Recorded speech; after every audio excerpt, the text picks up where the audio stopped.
Welcome everyone to Google Plus Week.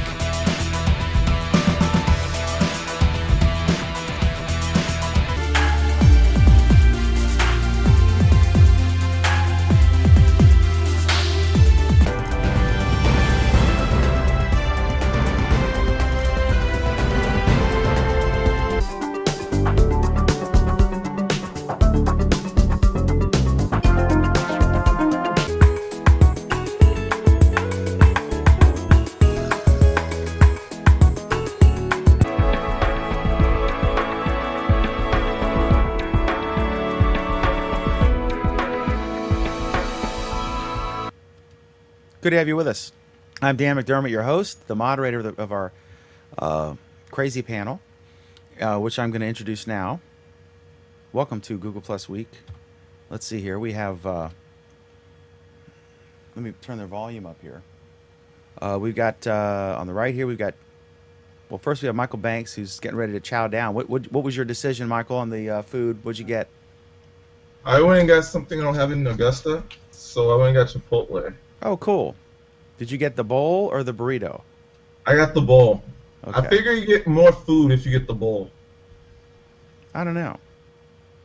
I'll tell you, if you like it, the like a year-old thing that Taco Bell started doing is a complete knockoff and quite good of that. Their new, I forget what they call it.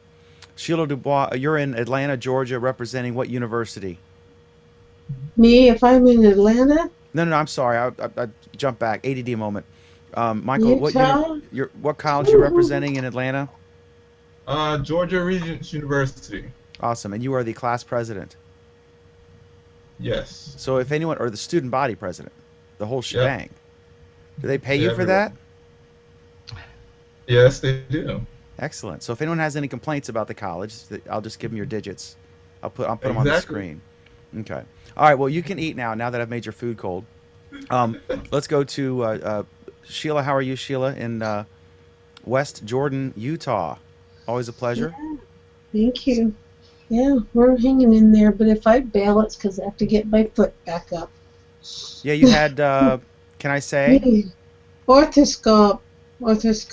I don't- Straighten up the kneecap, yeah. I don't want to violate HIPAA. So you had knee surgery, though, so I can say. Knee surgery, yeah. Okay. Yeah. Well, you're They good. told the doc said he bought me 5 to 10 years before I have to get a total knee. It's like, okay.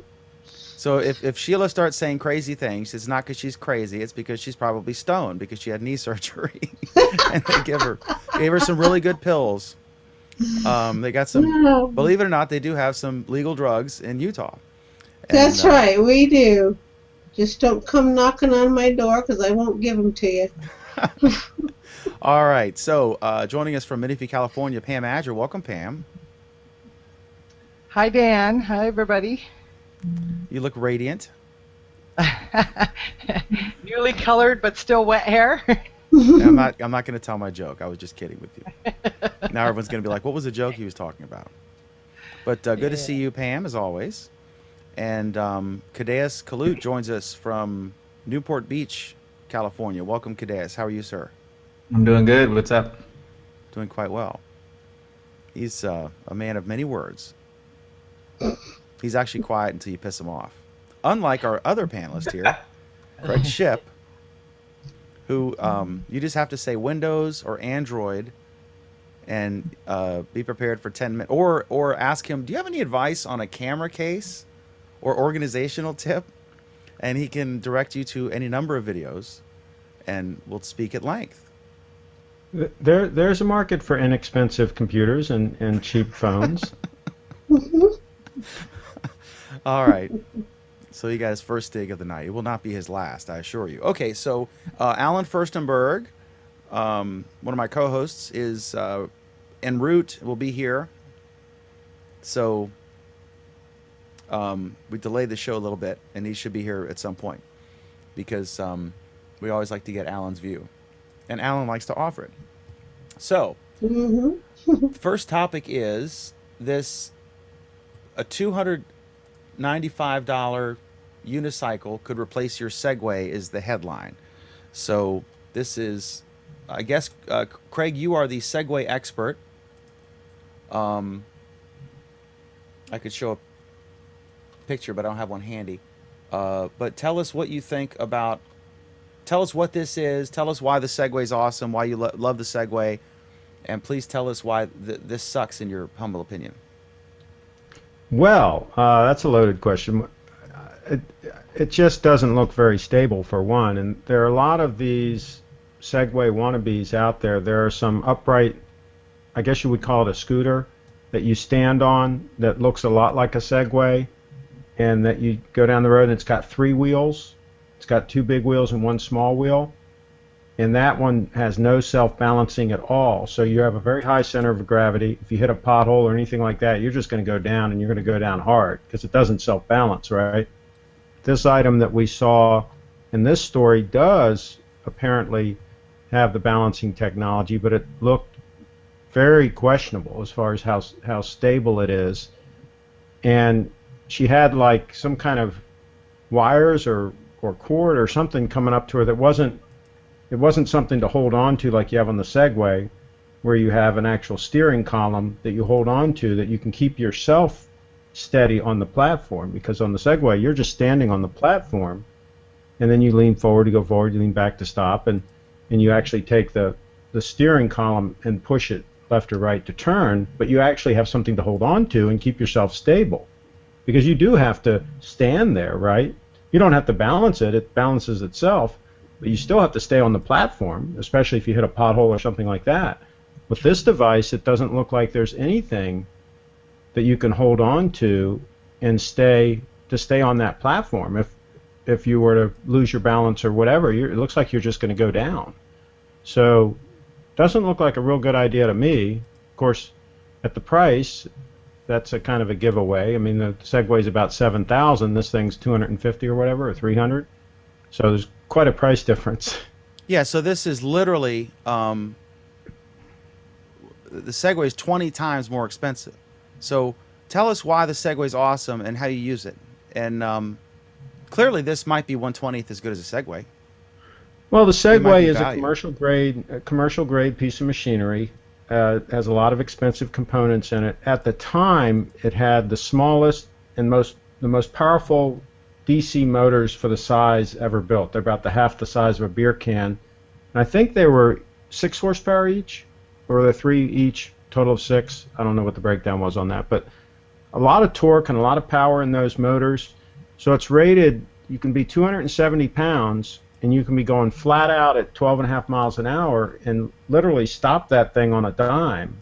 It's got so much power, and that's very safe, because if you're in a pedestrian environment, you need to be able to stop quickly, you need to be able to maneuver properly.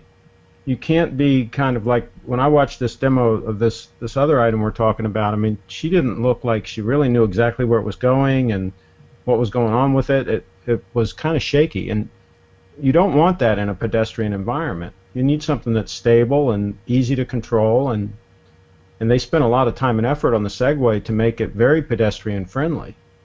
And it's rugged. Mine's 8 years old now, I think. This is the second one I've had. The first one I got in 2002.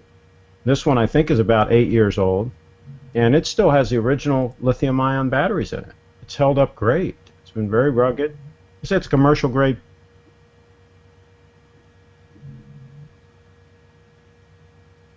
About Okay, Craig is freezing just a little bit. So while I wait for him to come back, I'm going to show I'll just... leave. So You froze just a little bit there, Craig. We missed the last 30 seconds. While you're talking, I'm going to go ahead and show on my screen here some of the photos from your Flickr album about the Segway. I've seen you use this. You were talking about how maneuverable it is and how safe it is. You're actually, I've seen you in parades going in between the different acts in the parade, and you've got one or any number of cameras going at the same time, and you're able to do all that without running into anybody ever. pretty much, yeah. And I'll even go backwards sometimes. So I'll be riding backwards. So I'll be shooting the parade, and I'll be in front of them, and I'll be going backwards. So I'm actually facing them on the Segway. The Segway is actually going backwards, so I don't have to turn around and crane around, right? Even McGruff the And- crime dog, who has been on this program, is a fan. I see from these pictures. So, in any event, it's a commercial grade piece of machinery. It's a relatively limited production piece of machinery, and one of the reasons it is in the early days they had a lot of regulatory issues, where San Francisco banned them from the sidewalks early on, and so the last thing they wanted to do was lower the price on the Segway, sell a whole bunch of them, and have kids running all over the sidewalks and terrorizing people and so forth, using them instead of skateboards, right? They would quickly become banned, and then, of course, they'd make no progress whatsoever.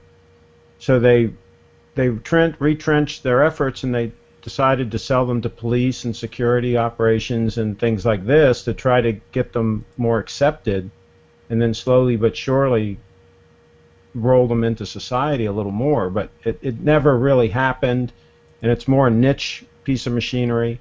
I could make an analogy to the Google Glass rollout, but I won't.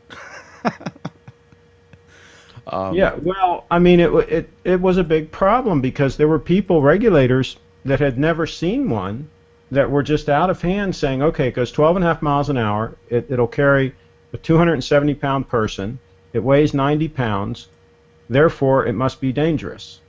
I see, So I see let's- senior citizens on this thing. I see young kids on this thing, and it's pretty neat. So, anybody else had any experience with a Segway? I've only seen one a couple times, once with Craig and once with a cop in life. I think it's the same thing. It's just the cops is outfitted with more They places just put to some put lights stuff. on it and stuff. Hey, did you ride mine? I don't remember. I don't think I did. Oh, you didn't? No, you should have. But yeah, it's a definite thing that people, it's an eye catcher. So you're not sold on this. Although if you only had $300, it might be a neat thing, but It certainly looks not. like a little toy that you might buy and play around with, but I wouldn't use it for anything serious, any kind of commercial use like I use my Segway for. I don't think it would be up to that task. First of all, the battery, they said, only lasts 4 hours. I'll be at the event tomorrow for at least 6 or 7 hours, at least, and I'll be running my Segway most of the time. I'll routinely run it all day long and not have to charge it anywhere. So Okay. the last thing I would want to do is have a device like that and halfway through an event have to start carrying it around along with all the other gear that I carry. Oh my God, what a fail that would be. All right. Yeah, this video is a little wobbly because I'm carrying a unicycle. All right, so there's that. All right, next up is this topic. This is similar to a post that George Cozy shared, which is actually not in our list, but I'll mention it briefly. I don't think he had a link to it, but George Cozy in the Netherlands, our good friend, he shared that it was so aggravating, and I shared it as well. So you could look for either of our streams. It's probably the latest post on both of our streams, except for this show. But he said it's aggravating in the Netherlands when he's on Amazon. I don't know if he's on UK or if they have a special Netherlands one or whatever. But he's on Amazon.com and or whatever, and he's putting a bunch of shopping for an hour and putting stuff in his cart. Then he goes to pay. It says, "Oh, this is not available in your country." And then he said that's infuriating. They should know where he's coming from, unless he's using a different country website, or maybe I don't know how that works. But he's a pretty technical guy, so anyway, so that was interesting. But then the story here we actually have is that now I think Google is going to do a better job at detecting one of the pet peeves that I have when I'm looking for a story and I'm in whatever site or someone emails it to me and I'm on my phone, and it might be like theguardian.uk/whatever or Washington Post whatever, and it redirects, it detects that I'm mobile, and then it tries to send me to M-Dot, the same thing, but the link for mobile is different, so I just end up at M-Dot newspaper or TV station dot whatever, and I can't find the story. And of course, mobile, it's a pain in the ass to search for stuff. It's not like on your desktop. So this is baby steps. for sure. But this has to be something that makes everybody mad, I would guess. Even Pam, who never gets mad. Does anyone want to talk about anything tonight? We're phoning it in tonight, folks. I had the same problem with Amazon one time. I was on trying to buy an item, and I ended up on the UK Amazon because that was the only part of Amazon that they had this particular item on. And they did let me put it in the cart, and I got to the point where I was going to check out because it was a UK company that had the item, and they did the same thing. They said, no, you can't. I forget what the gig was, but basically they wouldn't let me buy it. And I've bought things from websites overseas before without any problem from some websites. It's they convert the money or whatever, and they do the thing, and they charge you whatever shipping, and they send you the item. So I don't know what the problem was, but yeah, I've had the same problem on Amazon. Clearly, I mean, I guess anyone could potentially be susceptible to it, but obviously, because it's a U.S. company, we would But- see it less often than someone You overseas. You guys know that that's not what this story's about, right? It's not about Amazon not being able to ship the Chromecast. Right, I threw that in there. We're talking about the somebody to the UK, right? Yeah, I threw that in there randomly because I was trying to kill time until Alan got here. So we're stretching. We're not really talking about the normal things to talk about. We're stretching, which shows you how vital Alan is. He's going to ask for a raise probably. But yeah, so anybody else get? Does anyone care about this story at all? Should we just move on? Now let's just move on, guys. All right, next up. Google plans to launch satellites to cover the world. My reaction and Craig's reaction immediately was cool, latency, probably more about North Korea, Iran, Africa, developing world. I can't imagine with 2014 technology or 2024 technology competing with copper or fiber coming to my home as far as speed, generally up Well- and down, and latency. But Well, Alan said we may be wrong on You that. just So said two different things there, so be careful.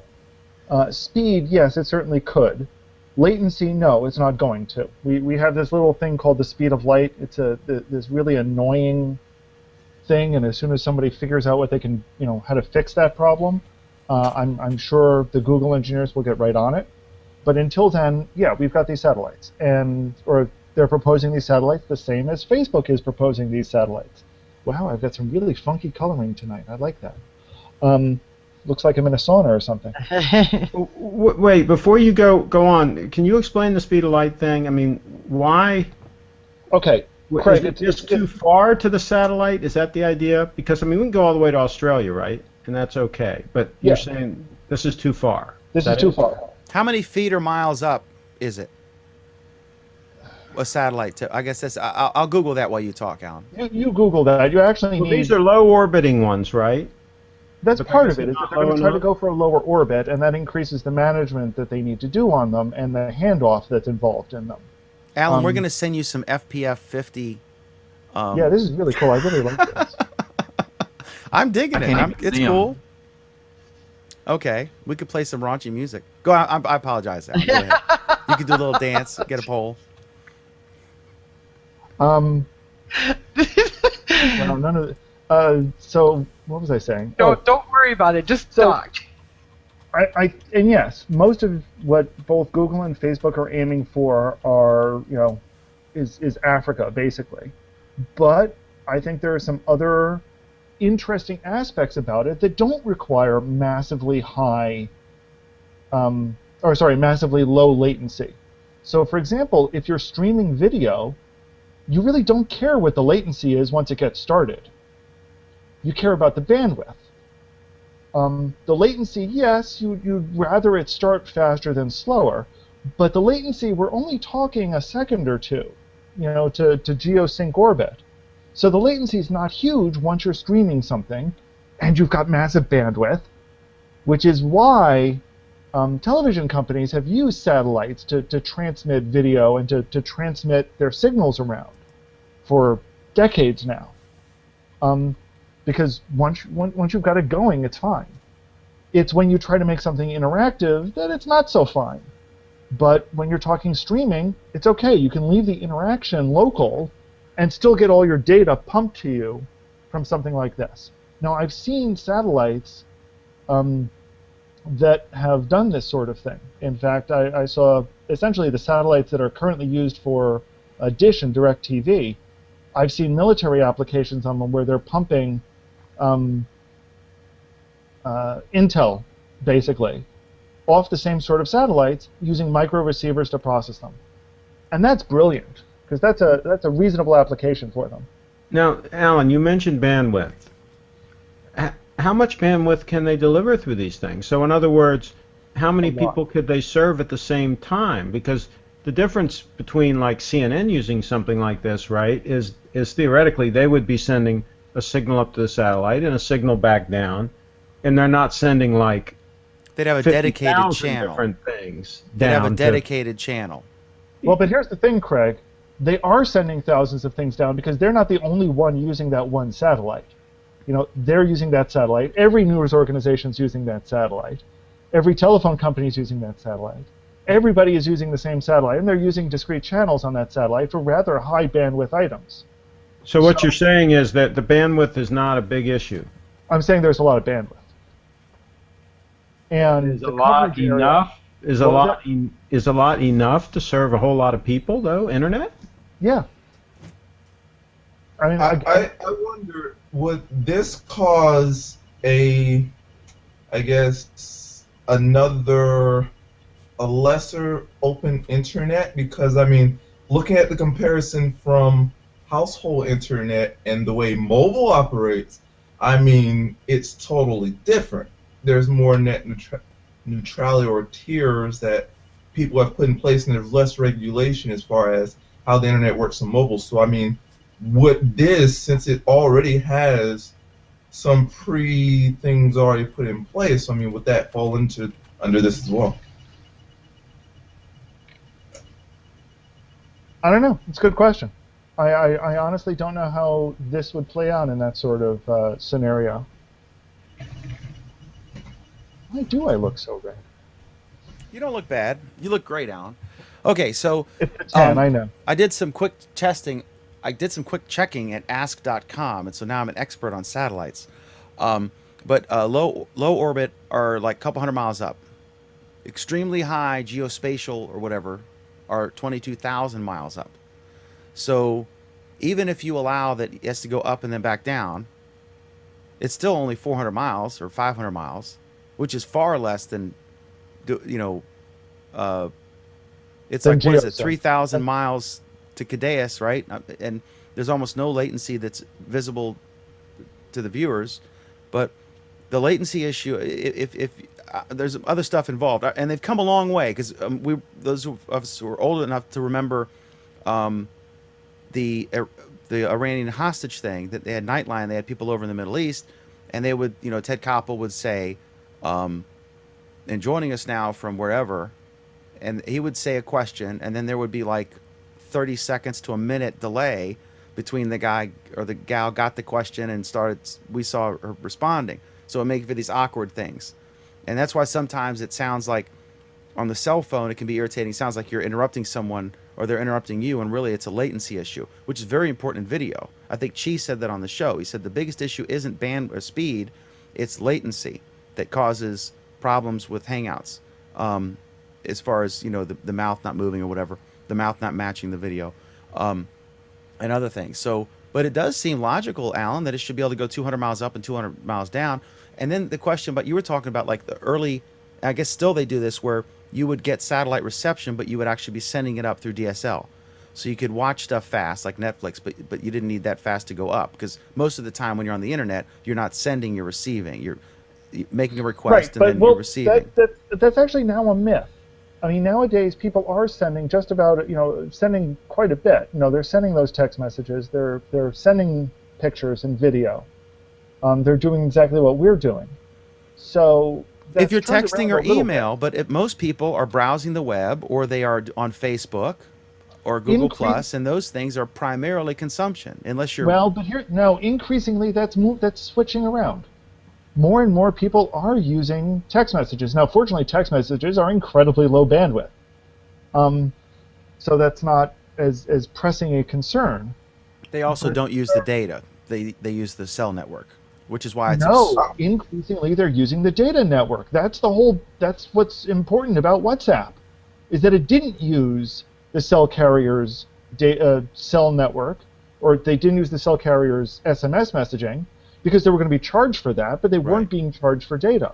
That's why WhatsApp is a big deal. That's the only reason If I had WhatsApp to is a big deal. ballpark it, Go ahead, if Michael. I had to, Go ahead, Michael.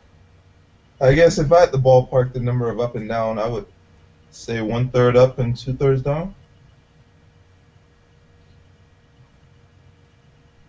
I don't know. I mean, that's that's a guess, and I wouldn't rule that out. We do have the old 80-20 rule. I don't know if that rule still applies anymore.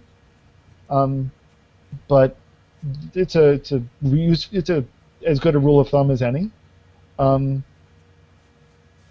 I would be shocked if it was less than a 9-to-1 ratio. I I would mean, say it's like 98% down, 2% up, or more. even Oh, yeah, no. even somebody that uploads a lot. I upload a lot of videos every week, but I consume way more than I upload. So watching Netflix and so on. You're and not so a teenager, Craig. Yeah, but teenagers don't upload that many videos. They upload some photos, but then they probably, for every Pam? one they upload, they probably look at 20. I Pam? guess you Right? also got to keep in mind auto backup, Dropbox, Google Drive, all these things that sync. Syncing is constantly going up as well. I mean, stuff that's in the background still sends stuff up.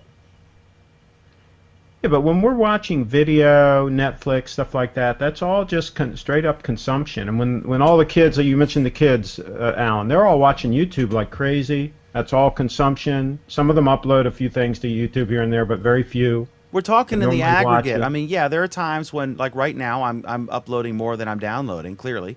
But in the aggregate, on average, if I mean, I don't know how many text messages equal, 8 hours of binge Netflix viewing, but I imagine it's like a lifetime worth. I think in the average, if you look at all of the traffic up and down, I'm sure that our viewers and everyone is, if I'm wrong, I'm sure it'll be pointed out very quickly because they're checking. The other question is, how are they going to get this data to the satellites, the requests for data? Now, if you're in Africa or Asia or some developing country, or wherever we're assuming this because this is a rumor, I think, at least the last I've heard, and we don't have that many specifics. But how would you get the request to them if you were selling the product or providing the product in a country where it was legal? Then you could have a little antenna or whatever, but I mean, in like the Iranian North Korean thing where it would be banned, you'd have to have some sort of commonly available uplink to get the data because they don't have like internet at all. Well, no, that's the Android- point, Dan, is that you use the satellite. Android phone? So you think this will actually be up and down? Is it going to be like Al Franken on Saturday Night Live with the dish on his head? I mean, how are they going to? What kind of device? How do you uplink to a satellite if you earn 50 cents a year? An Android phone. I think that's what they're working on. No. No, they're going to have a satellite. They're going to have a receiving station, and they're working on low-cost receiving stations, but not for every house. They're going to have a low-cost receiving station, and then from there it'll go by wire or Wi-Fi or whatever traditional methods to serve out to the people. It's not every person is going up and down to the satellite. At least that's what the articles have said that I've looked at. So they would have. They have a real ground it would- station. then and it could be with that scenario. It could be a straight up two-way, up and down. It's two-way from the ground station, but the ground station then pipes it to Right. whoever through various methods to the end users. You're basically describing a mobile network.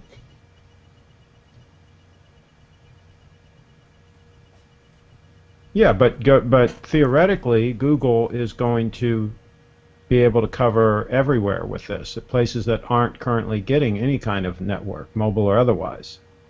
That's the idea, is to cover remote Is areas it? that are not served. Is it?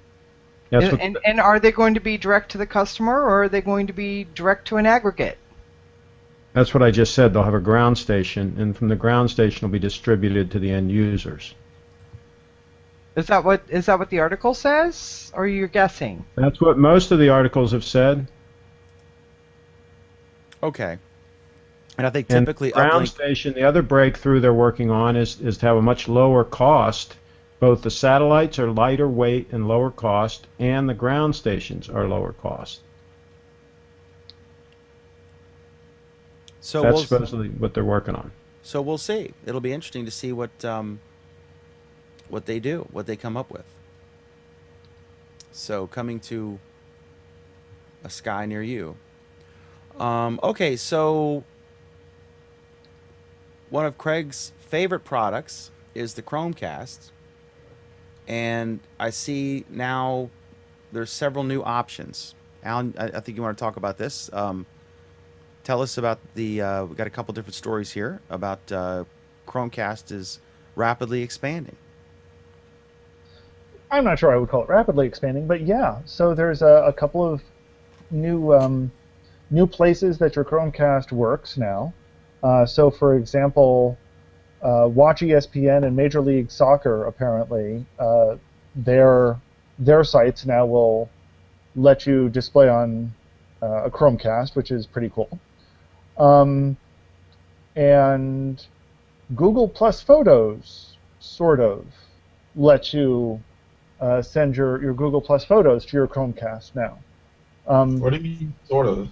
Well, I mean sort of in that it works on Android and iOS, and it's not actually using your Google Plus Photos. It's using the Google Plus app and the galleries that it has access to. Isn't that your Google Plus photos? You tell me. Cadeus, unmute yourself. Sorry, not always. Depending on the phone that you have, it determines what is considered gallery and what isn't, and what's actually local and what isn't. And more to the point, as far as I'm concerned, is if I turn off my phone, it stops working. How would Okay. how would you want it to continue working without your phone though? If I'm playing Netflix and I turn off my phone, my Netflix movie keeps streaming. Netflix. You're right. You're right. Because when I was running a video yesterday, it did. When once I turned the video, or locked the screen, the video stopped. Right. And I Was remember it a local video or was it something backed up already? it was everything's backed up with me, so it was definitely Google Plus where the video was coming from. But that's the point. It streams locally. It doesn't stream from the cloud. Right. And that's both important and an issue in my mind. Because one of the brilliant things about the Chromecast is that it's a standalone device that doesn't need anything else, that works with everything else. And here's a major feature that breaks that model. And that I understand in some ways why they did it. I just find it very disappointing. That I mean, go ahead, I Michael. think it should be. Oh, go ahead. I use more than I would say half the time is something called Allcast, which streams something from a local DLNA server that I use, and it works wonderfully. It's somewhat, I guess it's still on that not local model, but sort of local, but everything, technically everything streams from somewhere, even though it may not be local on the device.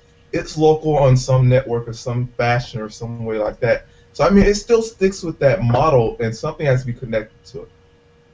No, it doesn't, because the model isn't so much where it streams. Well, the issue with where it streams from boils down to what you can do in the meantime. So yes, if you're streaming it from a media server, you're not expecting that media server to do anything else.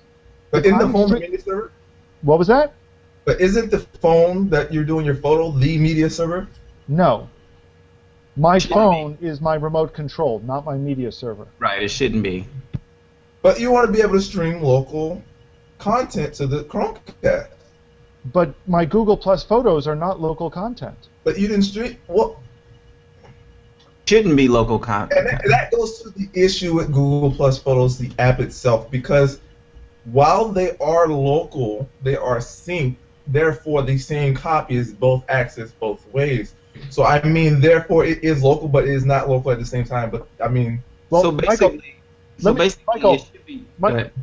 let me point this out. One of the things that they say in the help about this is they say, if you're not seeing all of your photos, don't forget to turn auto backup on, which implies that it's streaming from the cloud, but it's not streaming from the cloud. it's doing a bit of both. It's not a little bit of both. It is. Because if you delete a photo on the Photos app, it deletes it everywhere. Yet, on the app, it still has access to the local copies that it's backing up at the same time. Okay, but my point, though, is that the Chromecast works with a local device. And I think that's a poor solution. Now, how does it work with the iOS device? I don't know. Everything- I don't have an iOS device to test it on. It's still kind of the same. It's still kind of the same setup. It's still retrieving stuff from the iOS device. No, but I mean, you can turn it off and it still work. I haven't tried that. Let me go dig it up and I'll try it real quick. But you don't have to. You don't have to. Okay, so are we still on the first one or the second one? Or First one. Okay. You know, the one that's actually relevant to Google Plus. Well, so there's that. Why can't it stream locally? It can. It does. What's wrong with that, though? You seem like you're against that. Because if I turn my phone off, it stops streaming. But shouldn't you be allowing the feature with the caveat No, for here- folks Dan, who here- want that ability and will end up buying some other product that has the ability instead of But this Dan- one? It's a simple And software here's- update. It's a software update. Here's the problem, Dan. If okay, this is Google Plus Photos, so you have all of your photos in the cloud. So, I mean, there shouldn't be any in this scenario for this particular app. There shouldn't be any photos local, if that makes There sense. doesn't need to be any photos local. Right, because they're all in the cloud. So this app should be engineered to go out and get the photos from the cloud. It should. I can understand if you're using Samsung's Gallery app and you're trying to share that on a TV. That's a different setup. But for this is Google Plus Photos. Yeah, but why can't I? Why shouldn't I be allowed? If it's technically possible, why shouldn't I be allowed if I'm doing a sales presentation or a demo of some kind and I want to show what my phone's doing? I understand there's latency, or there would be No, latency. Dan. That's different, Dan. Time out, Dan. You just said something else. Different story. And what you just said is you want to show what this phone is doing. Right, Which, that has yes, nothing to do with that's a Google local Plus. stream. I agree with that. Right. But we're not talking about that. This So could nice not be try. more confusing. So Dan, Google Plus Photo. Here we go. Google Plus Photos. It was built to show your photos from the cloud, yet it's grabbing your photos from your phone. Okay. So it's not doing what it was built to do. If yeah, that makes 'cause the sense. big thing. And that's one why of the I argue, because I think it's in both places. I really do. Right, but at that point, it's not Google Plus Photos. It's your phone's photos. That's the difference. If we're doing it from Gallery, that's going to be different from doing it from Google Plus, because I'm pulling them from Google Plus Photos. Is it an error, or is it compensating for the fact that there's a delay between taking a photo and it being fully processed and in the cloud? It's programming. That's an Allen question. It's programming. It's all programming. It was, it's a design choice that they made. I think they made a bad design choice. Okay. But, I think just about everything that seems to be related to Google Plus and Photos is a bad design choice, but that'll just get Craig started. Admittedly, there are some logical reasons to have it streaming from your phone instead of from the network. But for a system that claims to be a cloud-based system, I don't get it. That was their big And selling an- point. and That an was one of the example. big selling points. You could start a movie and leave, and your wife or girlfriend or significant other could still watch it. It wouldn't stop playing as soon as you left, and then she or he could pick up and pause it, even though you started on your phone. That was one of the big things that differentiated this.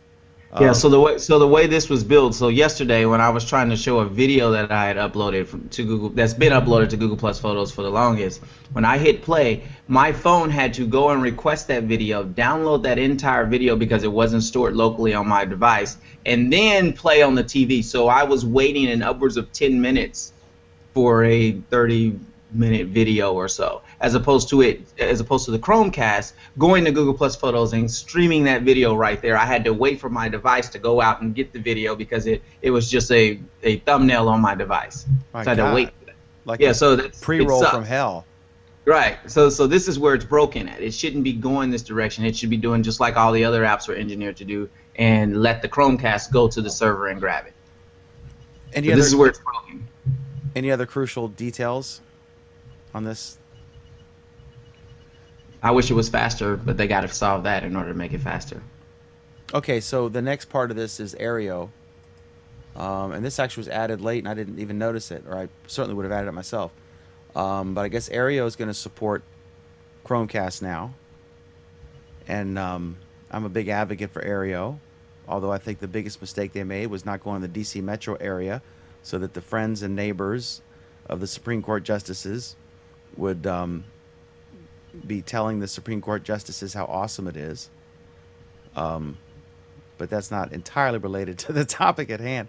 So Aereo is going to support Chromecast. Aereo is the thing that lets you, if you live in an area that has, if you don't have a TV antenna, you're in a condo or apartment building, you can't, or if you're in an area that has bad service. And they started in New York City, which has notoriously bad local TV reception because of all the skyscrapers and the frequencies and stuff.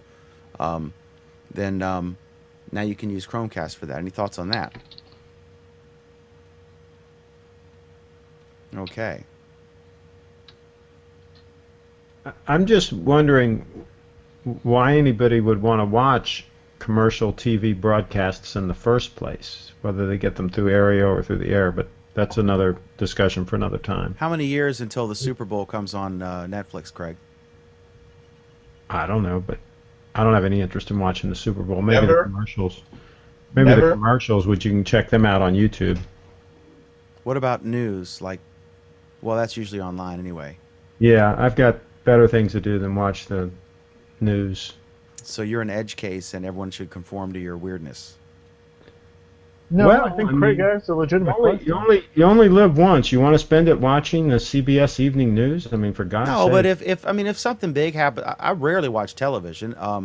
My one absolutely must-see TV show is uploaded every week to YouTube. Although now they switched to some other things, so I stopped sharing it all the time. The McLaughlin Group, and I wait till the next day and watch it.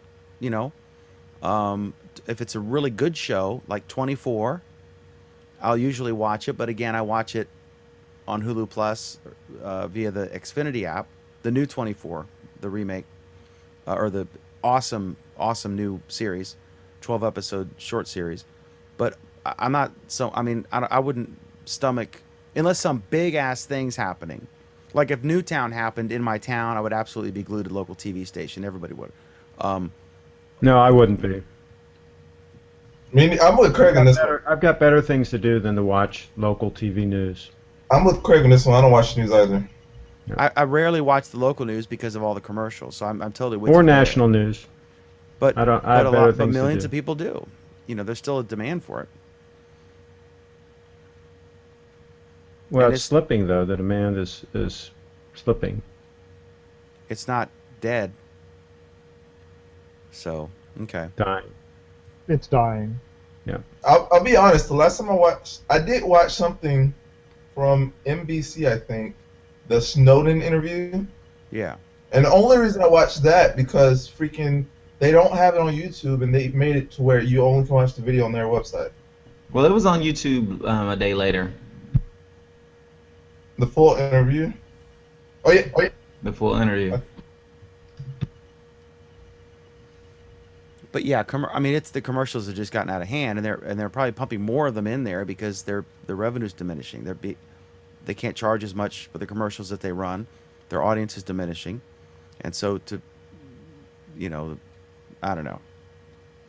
But yeah, clearly, I mean, like Craig and I were having this conversation yesterday or whatever, and the experience of sitting down on your couch and watching a 2-hour movie on Netflix is dramatically superior in every way than watching it on as a TV movie, you know, where they do 20 minutes in the beginning and then the commercial breaks get more and more frequent toward the end.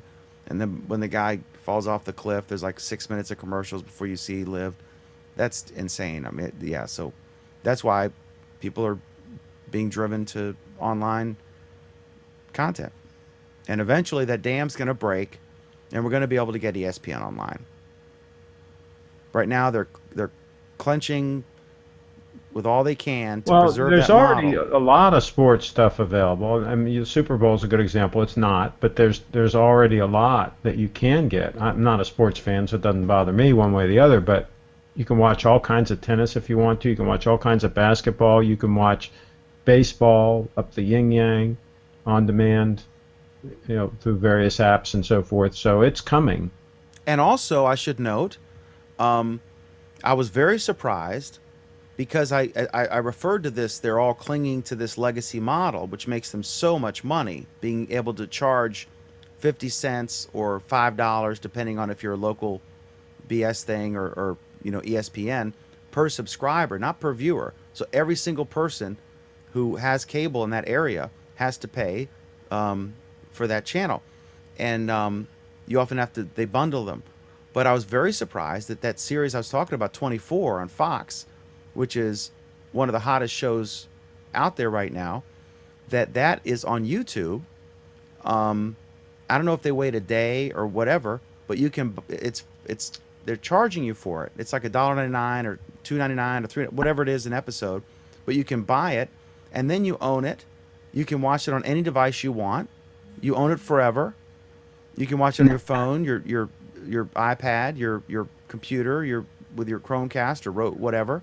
Anything Now, keep in YouTube's mind, on. Dan, that Google has merged their Play Store when it comes to movies and TV shows and YouTube together. So when you're seeing like Correct. that 24 episode, that's actually coming from the Play Store. So regardless of if you access it through the Play Store or the YouTube website, you're still going through the same mechanism to get Or to vice it. versa, because I mean, Yeah. if it's not, you're really doing it's the same thing now. Right. So they're slowly making it the same thing. I So- noticed that when I bought, because Sarik told me to buy this Anthony Bourdain episode from the Travel Channel, his previous show before CNN, about this town in India, and that's where Sarik was born and raised. And I lived in India for 2 years, and so we have a bond there. And so I bought it, and then I ended up buying the whole season. It was like $4 for one episode or $15 for the whole season. I bought the whole season, and I noticed it was in my when I went to my Play Movies. I saw that the YouTube stuff was there, and I was surprised by that. I think that's a big, cool thing, and I think was a fairly quiet rollout. I don't think they made a big splash about that. But yeah, so we're already seeing this. They're sneaking this stuff in. Any other thoughts on Aereo and this unpronounceable thing, Crinny Hole, whatever the hell it is? I think we all agree. All right. Another Google win. Right, Craig? Say it. Say it. Google's pretty much all that. Absolutely. Okay, so Google now allows brand pages to become Google Plus local pages. Michael, why don't you explain this one? Because And explain how this is different from when... Clue. Didn't they do something similar to this when they made every Google local listing also appear or to have a Google Plus page? No, this is the opposite of that. Okay, so it's... This is the exact opposite of that even. This addresses the question where people who created Google Plus pages and then saw a Google local page being created for it, they can now do something. Michael, can you explain? Because I really don't get it. Well, you pretty much summed it up, Alan. Something happened. Something. Yeah, most of the way there. Yeah, most of the way there. Basically, it's for all those people that created brand pages before, now it allows them to be able to hook into the maps, to the the places features. So now it can be searchable with the maps like that. So I mean, so like if you have the local one or the places one, you can verify it to get the verified badge and have it go to maps.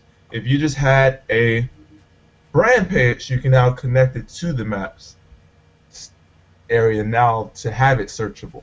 So I mean, it's basically getting all connected to the maps.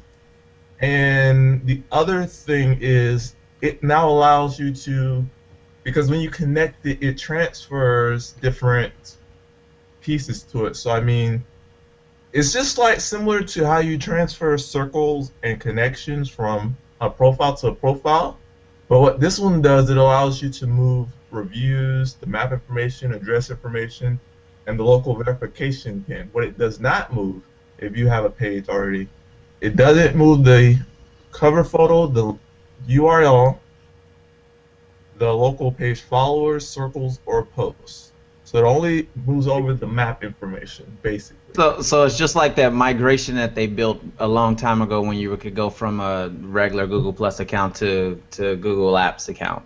And It's it's the just same as broken in a useless completely tool. new way. Yeah, same useless tool. How much of this? I'm guessing that they had some glitches when they did the first iteration of this, the reverse, and that they I were think working it on was more of a fixing those design- before they did this. I think it was more of a philosophy, because I mean, they probably was like, now you got pages, now you got local, now you got places, and I mean, I think this is just a step to getting it all in one data stack, one area, one common, set of values. And I think this is just consolidating and getting it to a But- place where they can move on. When you say one common, is it but- like? but- hang on one second, Alan. When you say, because you'll remember your thing, I won't remember mine. When you say one common thing, does that mean if you update one, it updates the other, or you have, if you're ignoring one, you have an orphan thing out there that doesn't have the fact that It's you. the orphan. Yeah, it's orphan. So it's about three things. It's about providing a compelling product for users that's more relevant. It's about providing a compelling product for businesses that's more relevant and useful. And it's about creating an orphan thing that forces you to go on the other platform to update your thing, or you run the risk of having that orphan thing that's inaccurate out there and getting more users for local and for plus pages, I would say. I think it's the biggest benefits for local. I think that's the biggest push here. Getting the local data or information to the database and make it searchable and make it more valuable for local people. Okay, I'm going to channel Craig here, which vexes me. Mr. Okay. Local. This is a Charlie Foxtrot. This really is. I mean, they, way back when they rolled out Local Plus or whatever they called it then, I called that a mistake, and I was right. Okay, and here they're just compounding the mistake. No, it's going all to places now, though. But they're not. They're still leaving It the is. old. They're still leaving the old one there. You It's now only, have two. I give it a matter of time. I think they're going to get rid of all of them, and I think this is your chance to transfer these things. No, No. because they never did that with the Google Plus, the Google Apps migration. The old one is still sitting there. It's the same process. And Michael, this is even worse because it won't move followers, it won't move circles, it won't actually move the following that you've created, it won't move messages. The only thing that seems to move, if I'm following this correctly, is they're admitting their mistake with Plus Local, and they're trying to merge that data into the Google Plus page, and Actually doing it. what? Why don't they actually... here's the thing, Michael. Over and over, I see people saying, this isn't a merge. We're not merging. The two things aren't merged. Why the not? Because that's what people want. They don't want these two accounts dangling out there. They want it merged. So I don't think they're ever going to go back and correct this. They're going to say, "Oh, we did good enough," and they're going to leave it dangling in the wind again. Just like they did with the apps. Duplicate data entry is the cardinal sin of database design. We have this comment from John Brown. I created a Google Plus page for my business, then discovered that Google Local had created one for that same business. Theirs was verified, while mine was not. Kind of made me angry that they were usurping my authority to designate the page as primary. And this doesn't solve that problem. I think there's two most valuable pieces of any page in local, or all of them. One is the map that information, make it circle. The other important one that they should have included is the followers. Everything else is irrelevant to me. Messages are irrelevant? Shouldn't be irrelevant. Yes. You can download all that data you can still download. It's not like you're really losing it. But maybe you don't want it broken. That's the thing. No, I mean, you don't want to go through that, especially if somebody's had their page for 2 years. You don't want to sit there and already start all. Michael, here's the thing though. If I downloaded the messages that I posted, they're now gone. They're useless. You're talking about posts. No, I said post. Yes, the messages that I post, the ones that the people who are listening to me want to see and may want to go back in history, the blog that I'm creating, the story that I am telling about my business over the past 3 years. Poof, gone. Alan, is this gone. is It's this not gone. is this I mean, it's still.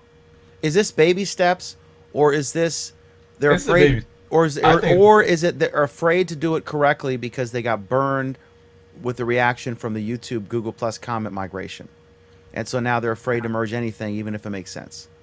It ain't none of that. It ain't none of that. It's just the same old Google laziness, is what it is. This is the same. This is not. This is the same thing they did the 4 other times when we went through this. This is the same pattern that they still haven't cleaned up the migration tool. Oh yeah, we're coming out with the migration tool in a couple weeks. It took them 9 months from that actual announcement from them that it was going to come out.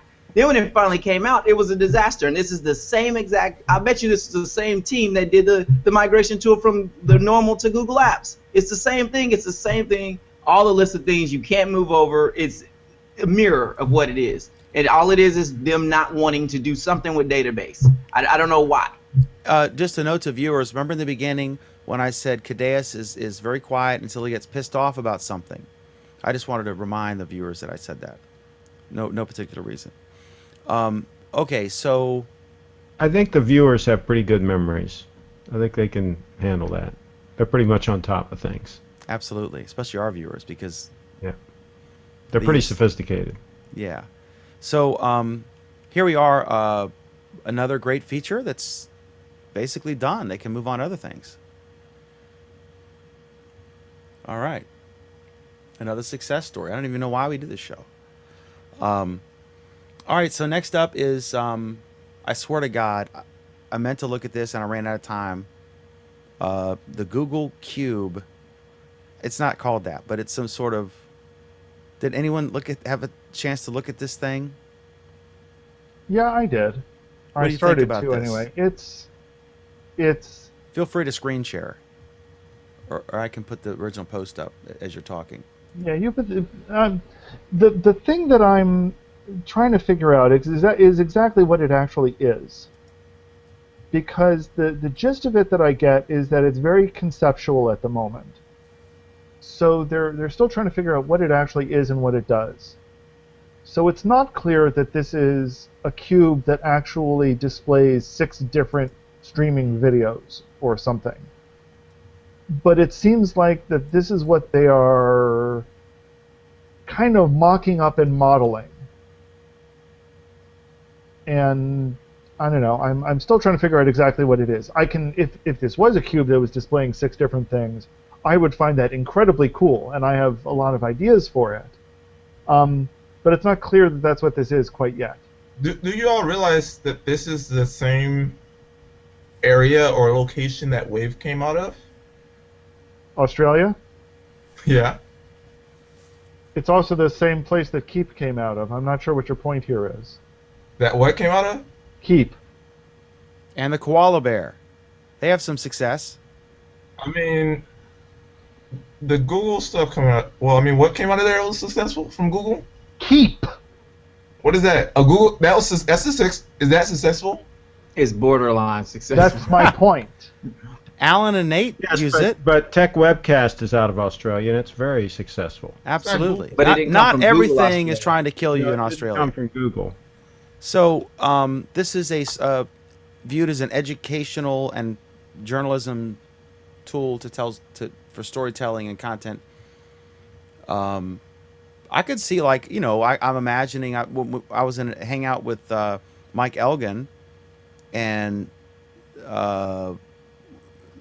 he or someone suggested, I think it was Mike, suggested that it would be cool to see, like, imagine a hangout where you had a Shakespearean play or something going on, and each person had a little camera on them, and you could watch the play from anybody's angle. And what if you could project, like, something like that on a cube, a sporting event where you have multiple camera angles and you could just sort of click around. I see this as more of a novelty, frankly, than something practical we play Yeah, with. it's a novelty, just like that television thing. It'll never catch on. This is exactly like TV. I think Yes. it's more like the CNN hologram of Will.i.am. But I'd be happy to be proven wrong here. And also, I haven't looked at the article, so who the hell am I to judge? What the Cube is trying to start discussion on, and I think this is incredibly early. So this is not a product. This isn't even a prototype. This is a conceptual idea. Is trying to say,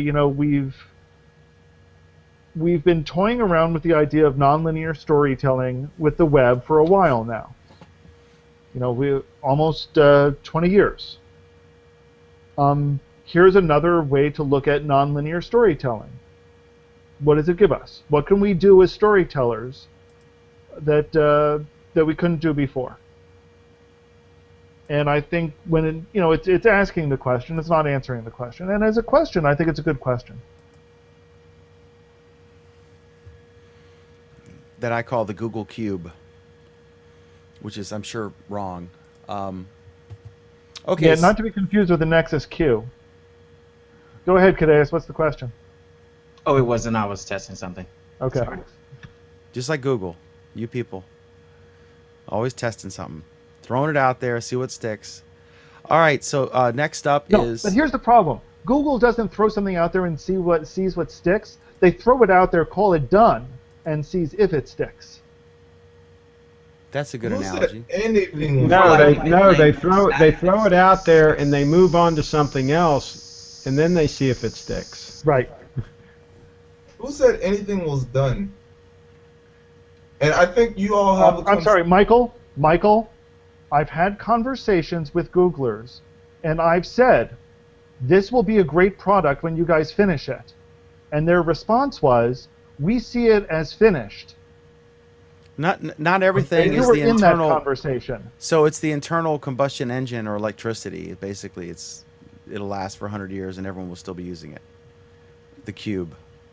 It could be great, and I'll play with it in all my free time. So there.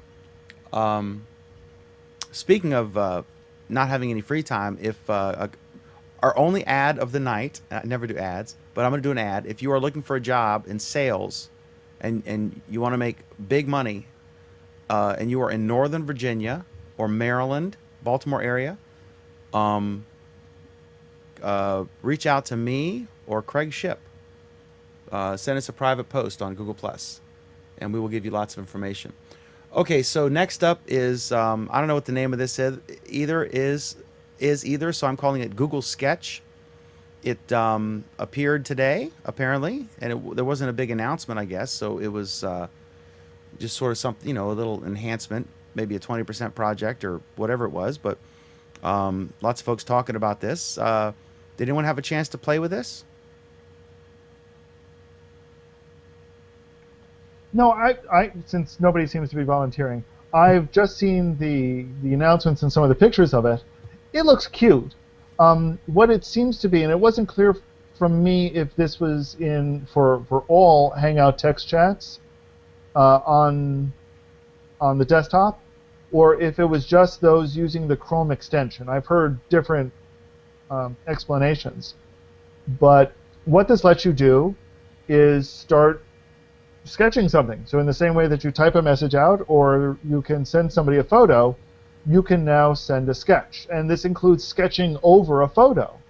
So this has some interesting applications where if you're sending a photo to someone and you're trying to point something out, you take the photo and you draw right on the photo, hey, this is what I'm talking about. Does it have massive wide application? No, it doesn't. But I think this is the sort of thing that a lot of the WhatsApps of the world are doing. So that Google has put this in should not come as a big surprise. Now, Alan, can you have 6 people simultaneously sketching on different sides of a Google Cube? And That would be an interesting application, wouldn't it? it would indeed. Why don't you give it a try and let us know? Get back to us, Dan. Absolutely. Anyone else play with this or? Actually, Dan, what would be really cool is if you're drawing on one side of the cube and it shows up on the other side. In reverse? But Yeah. that's called window or glass or something else. Okay. Yeah. But this is digital, Kadeus. This is what we call the 3 minutes of your life you'll never get back segment. Okay, so that was awesome. So I'm looking forward to probably all weekend I'll be testing both of those features to become an expert so we can update on my progress next week. All right, in other news, I did not see this, but this is hilarious. Verizon sends Netflix cease and desist, I assume letter or whatever over streaming quality warnings. I'm not sure who put this in here, but what's this about? I guess I get to speak about it. Well, while you're looking at it, I'll do the background that No, recently. I Okay, can go ahead. understand.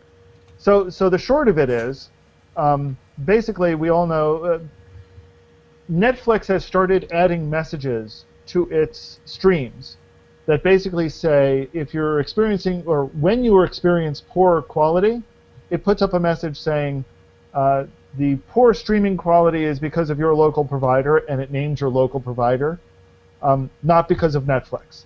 So Netflix is trying to shame the local providers into doing something. This has ticked Verizon off. And rather than actually dealing with the issue or talking to Netflix, Verizon has decided to sue them and issue a cease and desist letter telling them that this is incorrect, unjustified. I don't think they've actually said that it's false anywhere. Just that this is it tortuous interference in a relation or whatever? This reminds me of when it was a great really funny lawsuit. Budweiser, Anheuser-Busch was attacking Miller, and it was a multinational conglomerate, and they said on a poster it was SAB Miller because SAB bought Miller, and at the bottom of the poster it said Miller is copyright South African Breweries Limited or PLC, whatever. And so Miller sued, saying we're not called South African Brewers anymore. We're called SAB. It's like Kentucky Fried Chicken saying we're now KFC. You can't refer to us as Kentucky Fried Chicken because now we have an investor in Islamabad or whatever. So anyway, yeah. So this is hilarious. I say kudos to Netflix. This is a very different tack than they did with Comcast. You know, I am really surprised that Comcast and others haven't screwed around with Netflix more than they already have. They haven't needed to. I'm just shocked that they're letting Netflix get any kind of a toehold at all.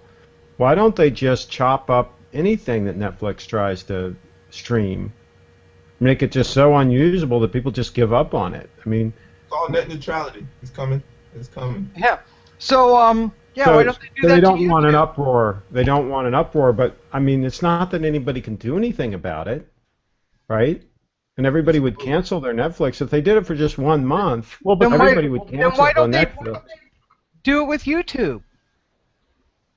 Why don't Well, they do it with Hulu? Why don't they do it with Well, people aren't generally sitting in their living room watching those things. Some people do. really? Some people do, but I mean, it's not. It's normally they're watching most of those things on their computers, I think, and their tablets and things like that. But it's a good point. I mean, they could certainly screw around with those too. Where do you think most of the people watch Netflix? On their computer.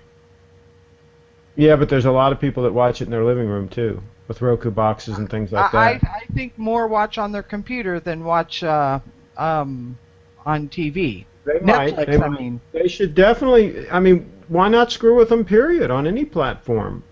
I think I mean, that we what's- could. Craig, to- here's the thing. I think the problem is that if they screwed with enough people, the reason why it was happening would get out, and there would be an even bigger call for regulation of these companies.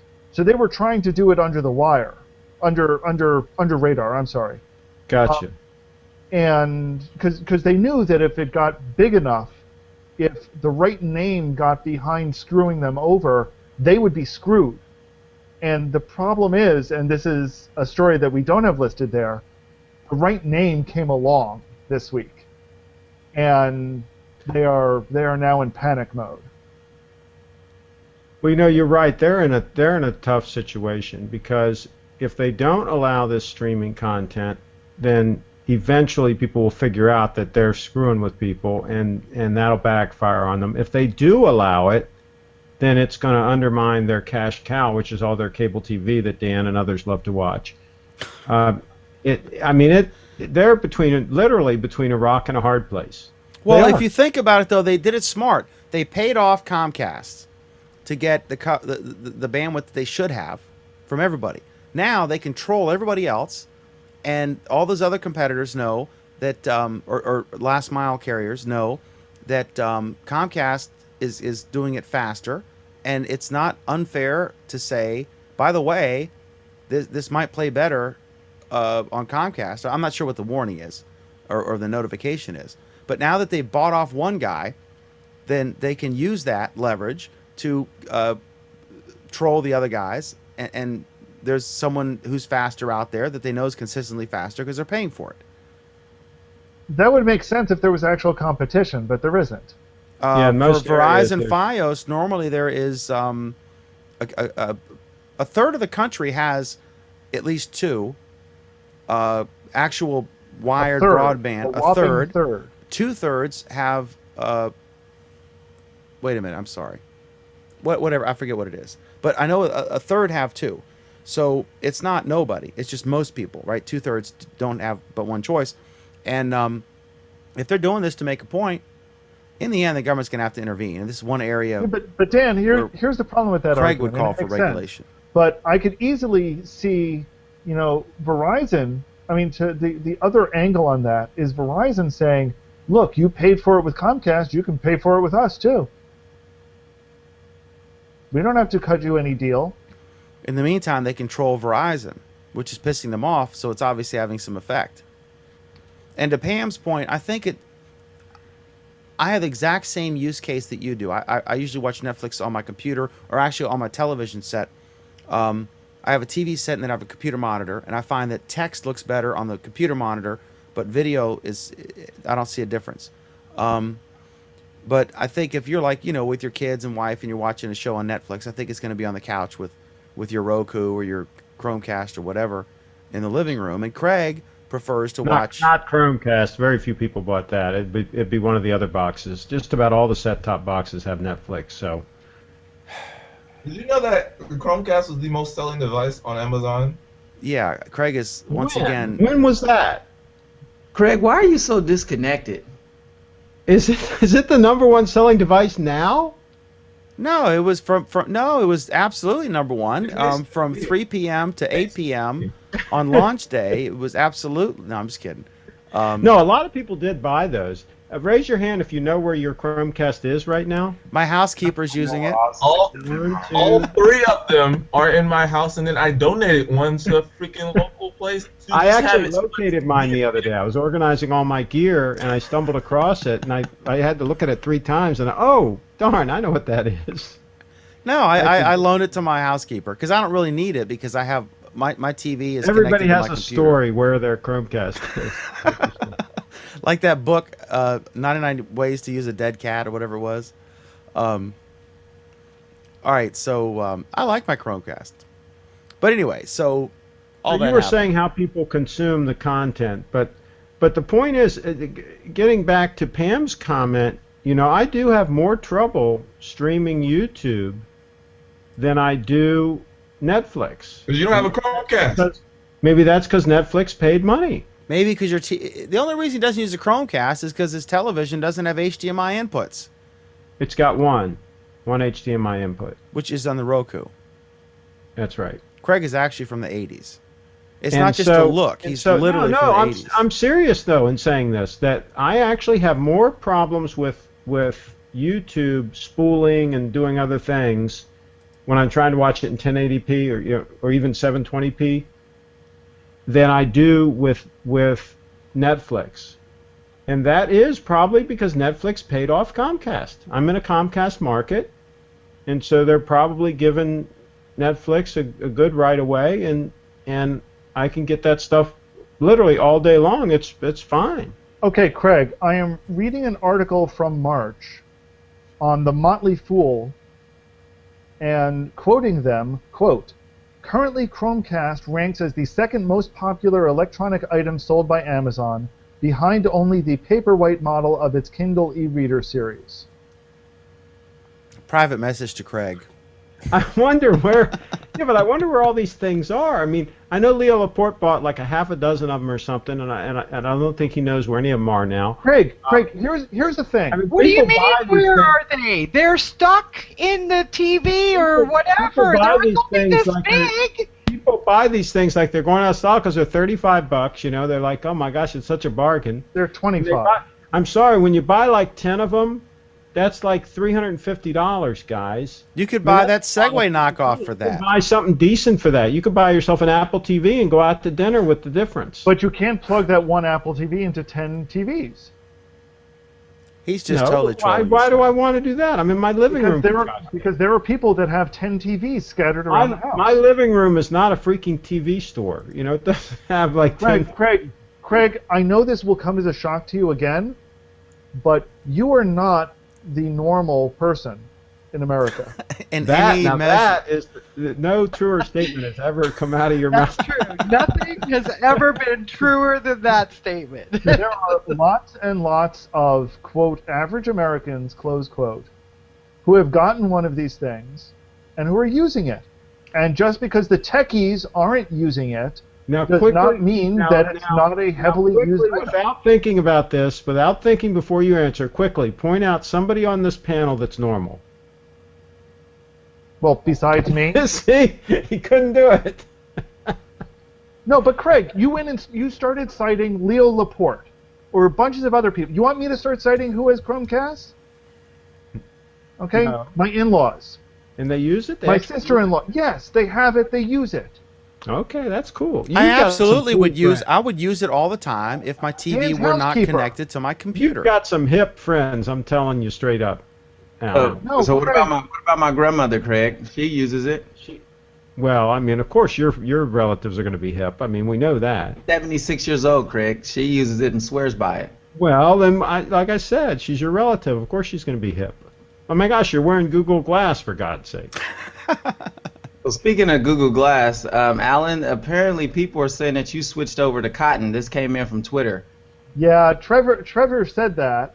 Alan, why don't you tell us what your story while you're doing this, unless you want to save it for your How Was Your Week. Go ahead and do your thing. Sure, I Whatever didn't you wanna switch do, to either way. cotton. This is the same glass that I've worn for a while. I did get frames for it, but I think the only reason why it looks white is because of my lighting tonight. It's still my sky blue. Actually, what color is your shirt? Is that sky blue also? Yeah, they're matching. So yeah, they're matching. Yeah. By the way, Alan, do you have a white balance setting on your No. cam? No. Well, I think the colors of his shirt and all look fine. It looks blue to me.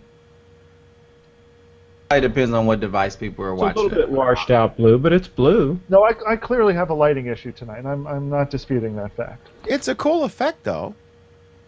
Not It's not really. negative. It's not like you're pasty and we can't see you, or Cadeas when he's backlit. We can't even. We can you make trying to out his say? silhouette. What you trying to say, Dan? He's actually got good lighting though. He's put good lighting on. The last couple times he put good lighting on. Alan, time of day. he's on just his laptop, and I guess he's on Wi-Fi, and he looks great. Yeah, but he's got lights he turned on. Now he definitely has the cotton on. Ha ha ha ha ha. Yeah, Alan has a white balance issue. So are there any Google Plus stories tonight?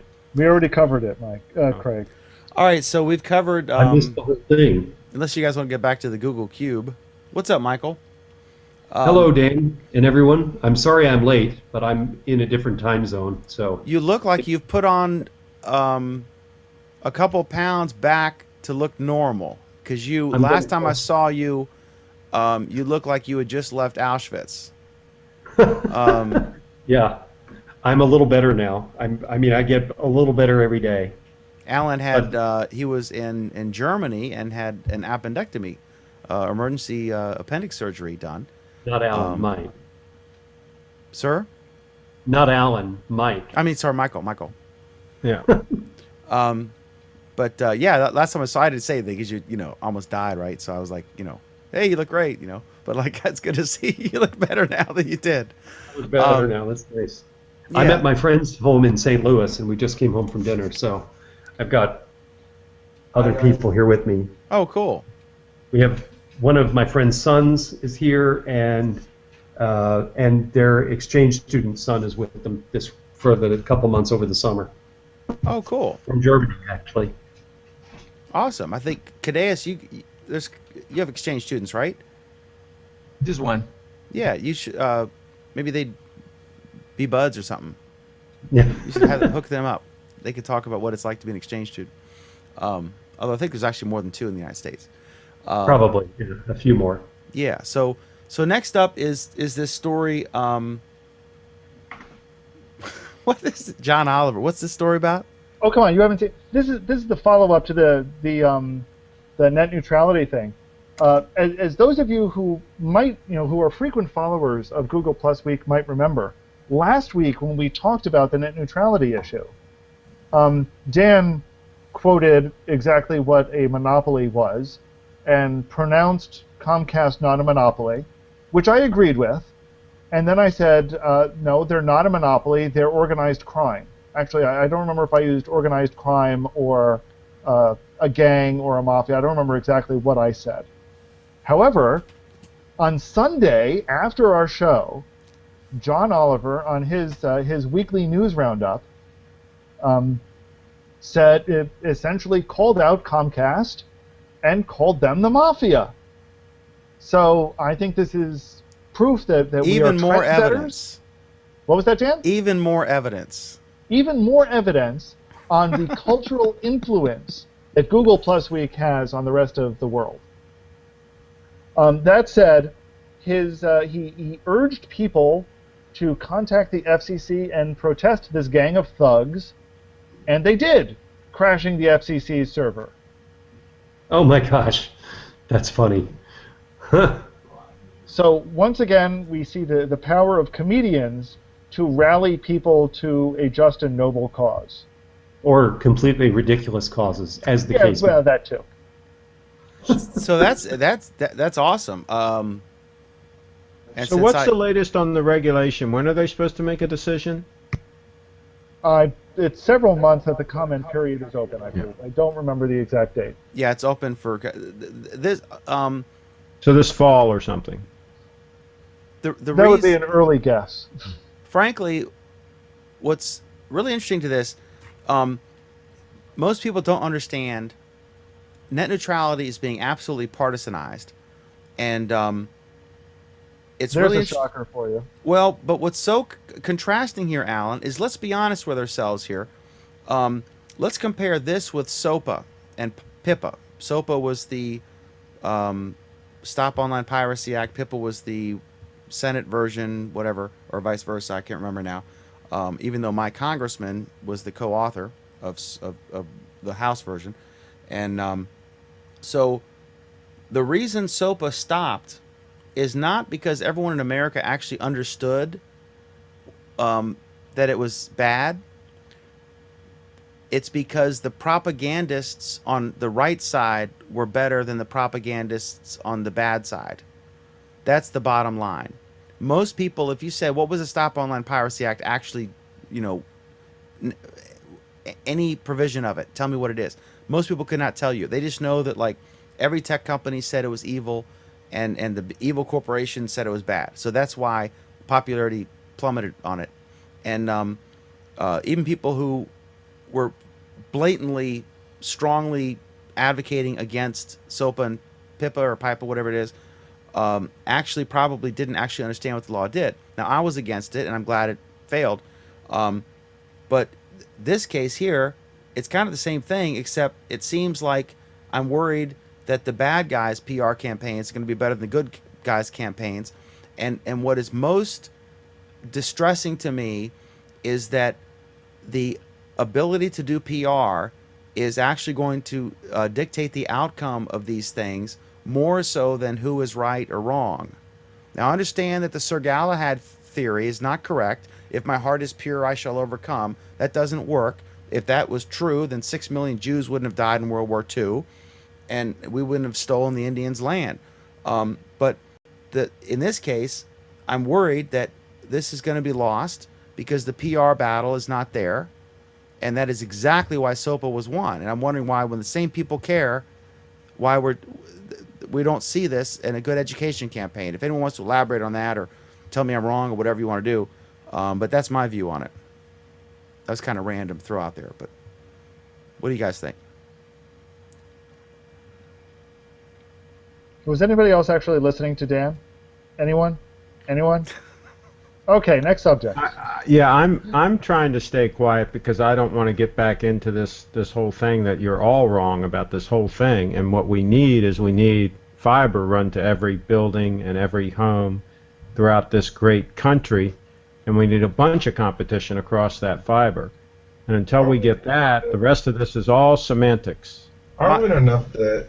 I'm going to do a one sentence. We were talking about net neutrality, and I was drawing an analogy to how SOPA was this big movement, and net neutrality, it's like nobody seems to care, and it's kind of the same players should be concerned, and it's interesting to watch this play out. Why do you say nobody cares? People have been talking out about this. People have been acting like they care, but they're not doing the right thing. But it's not like they're not talking about it and they think they're doing the right thing. But I mean, when the SOPA thing was going on, I and a bunch of other people, like 5 or 10% of everyone I followed had a black square as their profile picture for 24 hours, and Wikipedia shut down for a day. I mean, there was this mass thing. It was a top story on every news website, TV channel, radio. It was the big thing.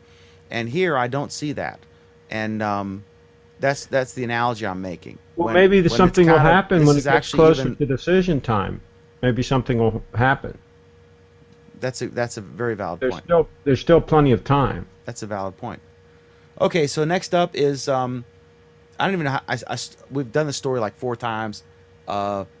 Is it Hachette or Hachette? I don't know. Hachette, the publisher that's battling Amazon. There was an agreement where after the Apple settlement that said that Apple had conspired with publishers to fix prices for ebooks because they were trying to battle Kindle books. The publishers agreed for a certain period that they would not do whatever, and then now they have to negotiate agreements. Hachette's the first one. Amazon initially said, "Screw you. If you don't, let us discount these things, that we're gonna." I don't even know they told them, but basically, like if you try to order a book from Hachette, it was, 3 or 4 weeks shipping time. Even though Hachette said we have plenty of copies, and these are major publishers: Bill O'Reilly, Killing Lincoln, the Harry Potter series, Stephen Colbert. This is not a rinky-dink I think you publisher. Hang on just a moment there, Dan, because you just mentioned yet another big name. You mentioned Stephen Colbert, and what could Stephen Colbert do to get people pissed off at Amazon? Do tell. But let me finish the one thing. Now the latest is Hatchet books are now, some of them are not available on Amazon, so they've pulled them. And Hatchet, the CEO, is the reason I brought this up. Really, there's not much new news except the Colbert angle, which I didn't even know about. I just brought this up because this is an excellent look into this. And the one thing that I thought was ridiculous, and I am a writer, and my sister's a published author, and I'm pro-writer, I'm a publisher myself, is when they said books are not like whatever, we are not a commodity. And really they are. I mean, if you like John Grisham or if you like J.K. Rowling, they become a commodity, and you can buy them at Barnes & Noble or Amazon, whatever. So I think it's kind of arrogant for them to say that they're not a commodity like other products. I mean, you can get a really great brick oven pizza, or you can get, a $5 Little Caesars pizza. And I've eaten them and they're great, but I'm just saying, to say that pizza's not a commodity is kind of arrogant. That's not really what defines it as a commodity. What you're saying is you were hinting in the right direction. J.K. Rowling, for example, is an author you like. If you like her books, you can buy her books from 50 different sources. They're not just available from Amazon. They're available from lots of different sources. Well, and this is an important thing to point out. That's what defines a commodity. This is an important thing. Characteristic is the service and the price. I'm sorry, I didn't mean to step. No. You're making great points. I'm sorry, I keep interrupting you. Go ahead. So I think that J.K. Rowling comparing to James Michener, for example, that's not the analysis that defines it as a commodity or not.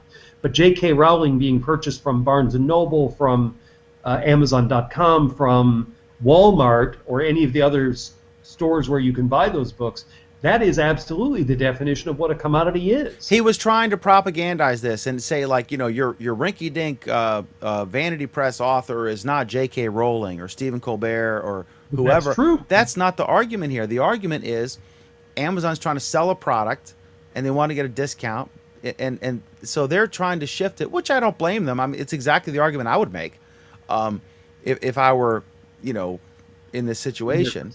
But so I understand what they're doing, but I was trying to make the point, like you said, where once this published and you're trying to buy the book, we're not saying that J.K. Rowling is your run-of-the-mill writer and she's just a commodity. She's not. She's fantastic. But she's also not Shakespeare. But true. But the bottom line is, once the book is done and it's in ebook format, it becomes a commodity product for purchasers who want to obtain that particular product. And it doesn't matter. They don't care if it's from, whatever thing. Go ahead, Alan. Address anything that either Michael or I said, and bring in the Colbert angle, please. But this is where the issue starts coming in, is that Amazon, then tries to create a competitive advantage for themselves with Prime. And in doing so, they essentially want to be compensated for their competitive advantage. So they want the publisher to give them the competitive advantage. And the publisher and Hachette is the first one saying, why? If this is a commodity product, and it is, why are we giving you any preferential treatment when there's no need to? Yeah, and what Colbert did on his show is he basically told people not to buy his book from Amazon, to buy it from Powell's, who is an independent bookstore. There are plenty of other independent bookstores as well. And he said, go to my site, you can get links to other places to buy my book, but buy this book elsewhere. And apparently, I haven't seen the final numbers, but apparently he is now selling more books through Powell's than he was through Amazon. Well, that's good. And Powell's is like some little store somewhere that Powell's has a web is page? a medium-sized independent bookstore. But they must be overwhelmed. No, they're not, because they're distributing their book from the exact same place Amazon is. Oh, I see. So they're not carrying the inventory then. It's not like Amazon is carrying the inventory, though, either. Right. No, I get it. But usually the small independents, I think they have to carry the inventory typically. Or No. I think how the model works. No, No? they've got distributors, and they just So they send it buy out them from the from time to distributors, same as also? Amazon They can, does. but they also there's a very liberal return policy with books where if it doesn't sell, it's the Okay. publisher takes the hit typically. Okay. I didn't know For that. physical books. Well, and also remember though, Amazon was good at playing that game with dealing with returns in physical books. They were apparently, for some books they were buying them and then returning them and then rebuying them. So Oh, they were playing games. So once again, we see a comedian taking a broad swipe against a commercial interest, and they're And swaying opinion. yeah, it works, right. Well, it stands to reason that it would work because presidential candidates go on there to win elections, and it seems to sway a whole bunch of stupid people. So why wouldn't it sway a bunch of stupid people to buy books or not buy books? Or buy But books? stupid people don't buy books. Well, that's not true. Oh, trust me, that's not true. O'Reilly is one of the sellers of those books, remember? So I think this was anything else on this subject before we move to the next one. See who else I can bash. So before- no, the next one isn't continuing the copyright story, but it is continuing the story about Amazon. And we'll probably be covering this a bit more on Monday Night Show, which is our Android Week, 9 p.m. Eastern, 6 p.m. Pacific. In case you'd forgotten. What was that? In case you'd forgotten. Yeah, our just in case. Monday night at 9 o'clock. Alan, can I briefly interject real quick on the previous topic before you move? Well, I guess. just- I mean, it's your show and all. But he had moved already. just to say that these fights are not new. We don't know the details because I think they're NDAs and they're not allowed to disclose the negotiations. So they're it's semi-public because they pulled the product from Amazon, or they delayed shipping until the media picked up on it. And I imagine there are leaks from both sides, but they're not allowed to publicly say, here's the deal, here's what they want, here's what we want. Similar to the cable battles we see between the broadcasters, But these fights are not new. Pepsi-Cola started because a restaurateur who had several restaurants and was selling Coke was angry that he couldn't get a better deal because they just had a flat rate pricing. It didn't matter how much syrup you bought. This is the price. He said that was BS, that he should get a better deal because he's spending so much money with Coke. And so to retaliate against Coke for charging the little mom and pop the same as his regional chain, he created Pepsi-Cola to compete with them. So these are not new battles. And it went public, so we'll see what happens. My initial reaction is, if anything Jeff Bezos can do to let me buy stuff cheaper, I'm for. I don't understand the details, though, so I may have a different view as this thing plays out. But these fights happen, and just like with the cable battles, where they both put up websites saying the other one's evil, it's a negotiating tactic. So, But in Craig's absence, I'm going to take the position that the market fixes these problems. We don't need. I don't think anyone here is arguing actually in favor of any governmental intervention, but there's nothing evil going on here. Amazon is playing its cards in a business entity, business enterprise, to get its best advantage so that it makes the most money it can. Sometimes it passes some of that along to customers, but it's all about them making more money. That's no different than the people from Powell's or any of the other businesses trying to do exactly the same thing. sure. When you're in business, you play your advantages to the extent that you can. Just like There's nothing wrong with just that. like a big chain with shelf space. And Walmart. and Remember, Walmart kicked Rubbermaid out because they found out that they were giving Kmart a cheaper price on some products, so they got pissed off, and so they pulled Rubbermaid from all Walmarts. Costco pulled Coca-Cola products because they couldn't get whatever price they wanted for a while. They pulled them. I think they've switched to Pepsi in their food court. They still and they've returned Coca-Cola products to the stores, the pallets in the back. But these sorts of things happen. It's just interesting and conjecture. There's nothing wrong with it, but it is. But for those of us that are interested in business and study these things, or at least watch them keenly, it's very interesting to see the playoff, the playing back and forth between the big players that are fighting with kind of titan forces. And it's all the more interesting since we don't really know the facts of the negotiating deals that are going on. Fortunately, the facts we didn't can- get in the way of us forming an opinion. Yeah, so we're basically Fox News now. We're just and MSNBC. We're just Or for CNN. we're just throwing shit out there, you know. Yeah. Breaking news update: they still have not found the Malaysian plane. I just wanted to. I was going to ask you that. Um, Yeah. It's Let me get the lower third here. Let me get the intro and the whole thing. All right, so Alan, I apologize for interrupting you for a little arguably entertaining little diversion there. But go ahead. No, that's okay. I was just transitioning to the next story where it looks like Amazon is making some kind of announcement on June 18th, and everyone either thinks they're announcing some kind of sex toy or a smartphone or possibly both. Oh, come on. Really? A sex toy? If you look at how all of the models are positioned, yes. And Sam isn't here to comment on it, so we're not going to be exploring that angle. Sadly. Literally, that angle. Yeah, so it appears to be a smartphone, not a watch, because the way that they're holding it in the video, and we link to the thing with the video, you can watch it. Did But someone I don't say want to sex get it. toy? Ah, she's back.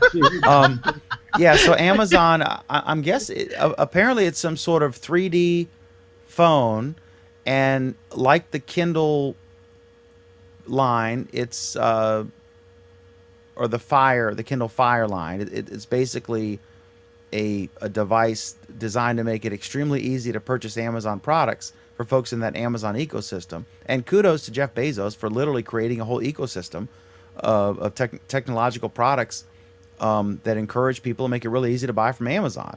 And Craig Shipp's gone now. He had to, I think he has an early call, but he's really good at that. Bezos is the CEO, founder of Amazon, and his products are good. I mean, my mom loves her. She has, I think, every generation of Kindle and Kindle Fire, from the initial Kindle to the Kindle Fire HD, and I'm hearing that they're coming out with a phone that is going to have a pretty big screen, a la Samsung, and that they're gonna have features in there to make it really easy to shop for products. So I'm guessing that's what it is. At least that's a speculation that I've seen that seems less BS than the others. Anybody else Right now we're still have just any speculating, conjecture right? on it? Yeah, that's all we do on the shows. We don't have any facts. Well, we don't need facts. We just, But Did they know anything about this? No, nothing about this so far. So, yeah, The first I've heard of it, honestly, I didn't know. heard a little bit about it, but as always, I try not to pay attention to the rumors and such. Until some true story, some factual stuff comes. fact-based story comes out. Yeah, Yeah. like someone actually has one to look at. I think the timing of this is interesting. I mean, it's in between Apple's announcements and Google's announcements. So I don't know if what they think they're hoping to accomplish with this, to be honest. Are they thinking this is the only chance they'll have to get a news cycle? No, because I don't know, why are they launching a product at the beginning of the summer? When I was It's kind of an pregnant, I odd got time to lots of launch advice. anything. Yeah, it doesn't sell well during the summer, right? Well, remember, there have been rumors for a long time about an Amazon phone. And there were rumors about the Facebook phone, which turned in to be a launcher app, but there were rumors about the Amazon phone. And this could be the legendary Amazon phone. Really? Do you think they would get into the phone business now? That's what I've read. I mean, again, I could be sense. completely wrong, but yeah. What if they had a deal where you could get it really cheap with limited data and 100 minutes or something, or free or whatever for Prime members? You know what I mean? Because they just upped the Prime subscription. Has Amazon even made $1 yet? I think they've made $13, Dollars? $12. Yeah. Okay, well that's good. That's why he was the perfect person to buy the Washington Post, Pam, because he's not afraid to go for the long knows about term and not movie see any money. profits. Wow. Yeah. Any other thoughts on this as yet unnamed Amazon gadget that may be a sex toy or a phone, but probably not a watch based on the video? Pam, did you have any input on whether it was a sex toy or not? Because I think that's the most scintillating. There are, look, Michael's there healed. are so many sex toys out there. I mean, really, I don't think that Amazon can really make money on this another sex toy. I mean, they have everything you could possibly imagine already. And if you don't have a sex toy lying around, there are plenty of household items that Oh my you could God. use if you. And for $5 each. It's ham.adger.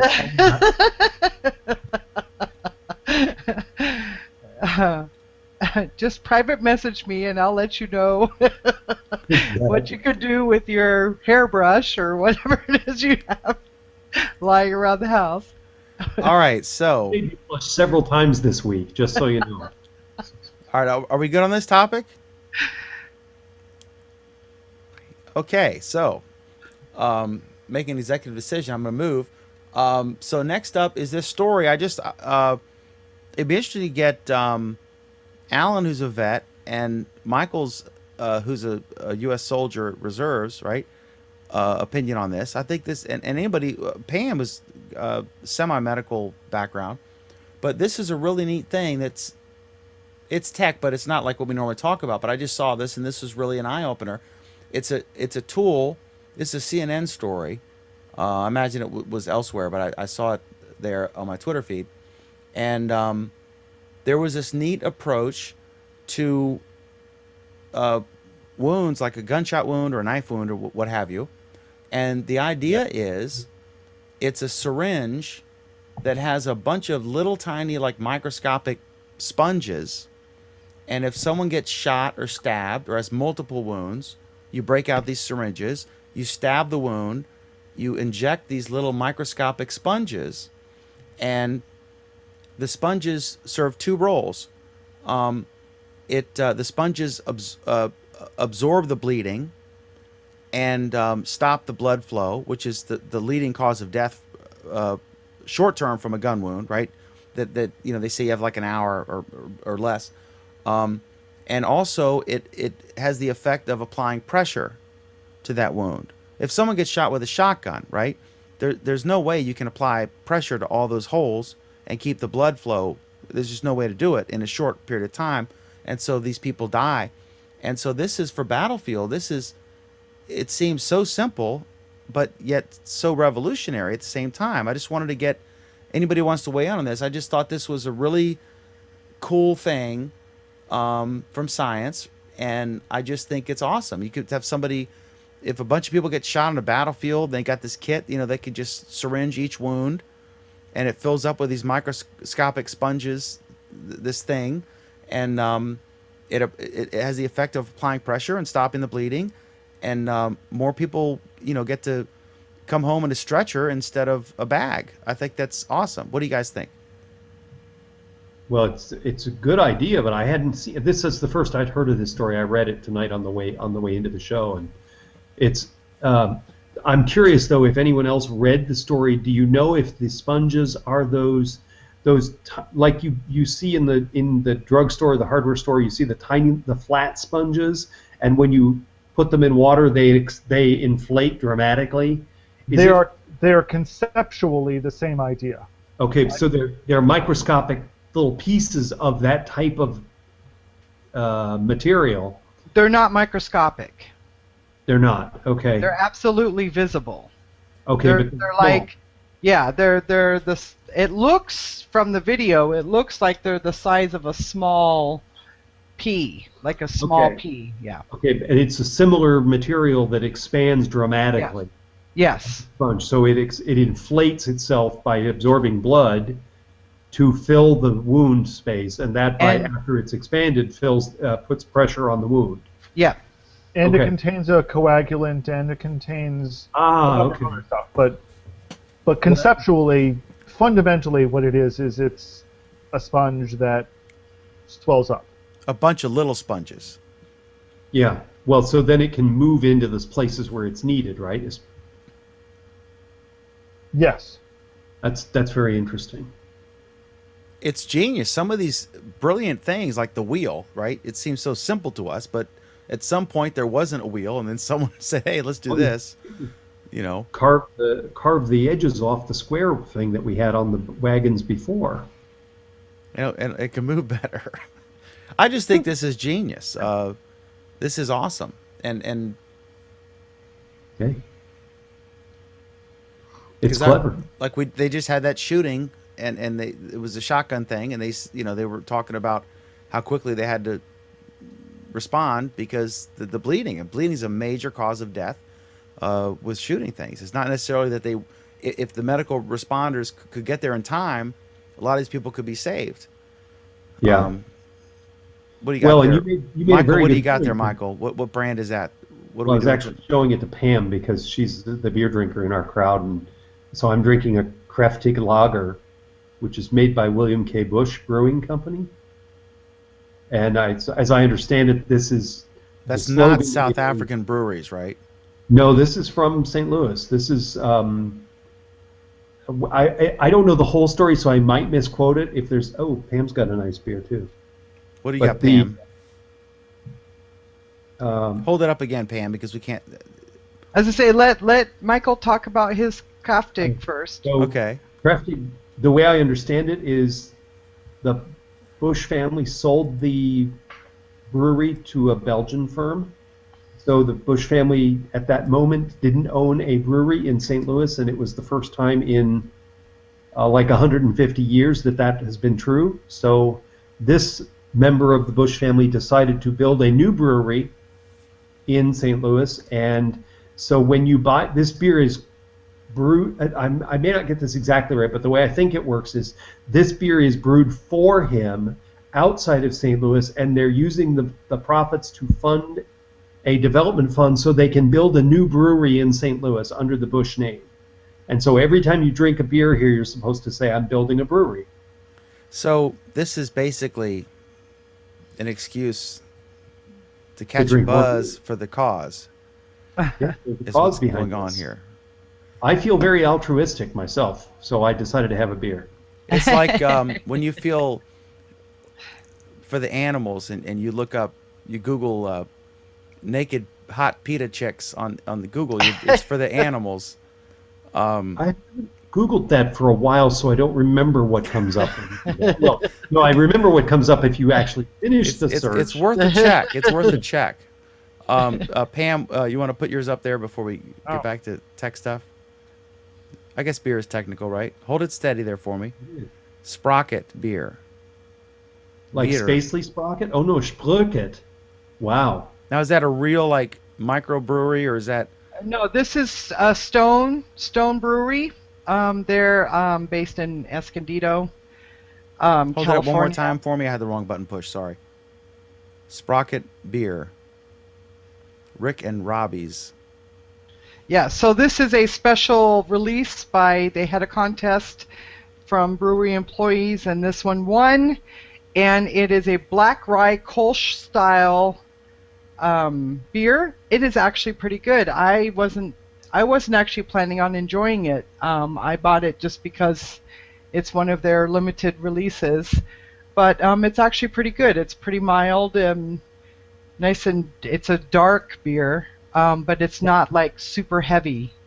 That makes sense that it's a Krush, but I'm surprised it's dark in a Krush. It's dark, like I'll pour the rest of Well, it they said it's into. black. So while rye. Michael, just to clarify, Michael is supporting local My business in beautiful- Missouri, and you See are how dark it is? Yeah, it is very dark. Yeah. So Michael's supporting local business, and you're supporting So- democracy because it was the I'm workers who voted.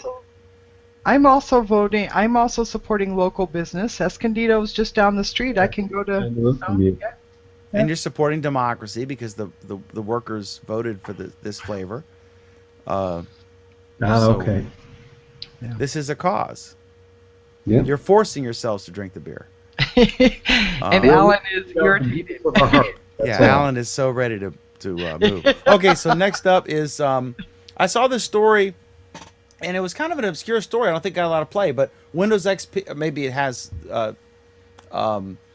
since then, but Windows XP, it's a apparently there's a hack. I say a hack. You can go in and edit the registry settings, right? Alan can correct everything I say wrong, which is probably about half what I'm saying.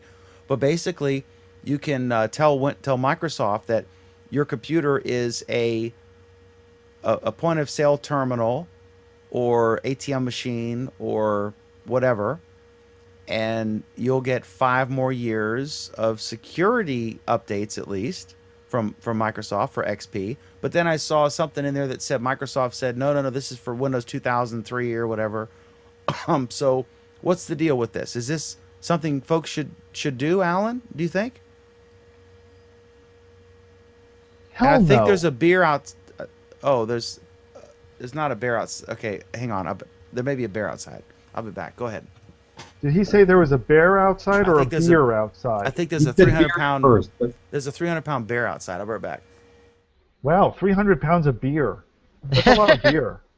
Dan, this is one of those times when you should have glass. Yeah, no kidding. no kidding. Yeah. Yep. Actually, I think this is one of those times when he needs a 30-06. He has one of those. Okay, well then we're good. We're all good. He knows where it is. Well, we'd Okay, be just good to anyway. clarify, We're- there's a 300 pound black bear outside, an American black bear, and they can actually be brown, but this one's black. So why- I'll be right back. How come you aren't taking a picture? I wanted to alert you that I wasn't. It was not 300 pound beer. There Yeah. was. Go ahead, Alan. Sorry. Take your we want camera. pictures, Dan. Take your camera, video, turn on Dan, the- video. Yeah. He's a reporter and he's not carrying his camera. We gotta Yeah, we no gotta work on him. Remember, he's the old school. Remember, he writes about it. So we have this comment from Cy. This is my favorite segment ever. You should do a beer segment every week. And I realize this is out of order, but it sounds funnier in this context. Expanding foam for people.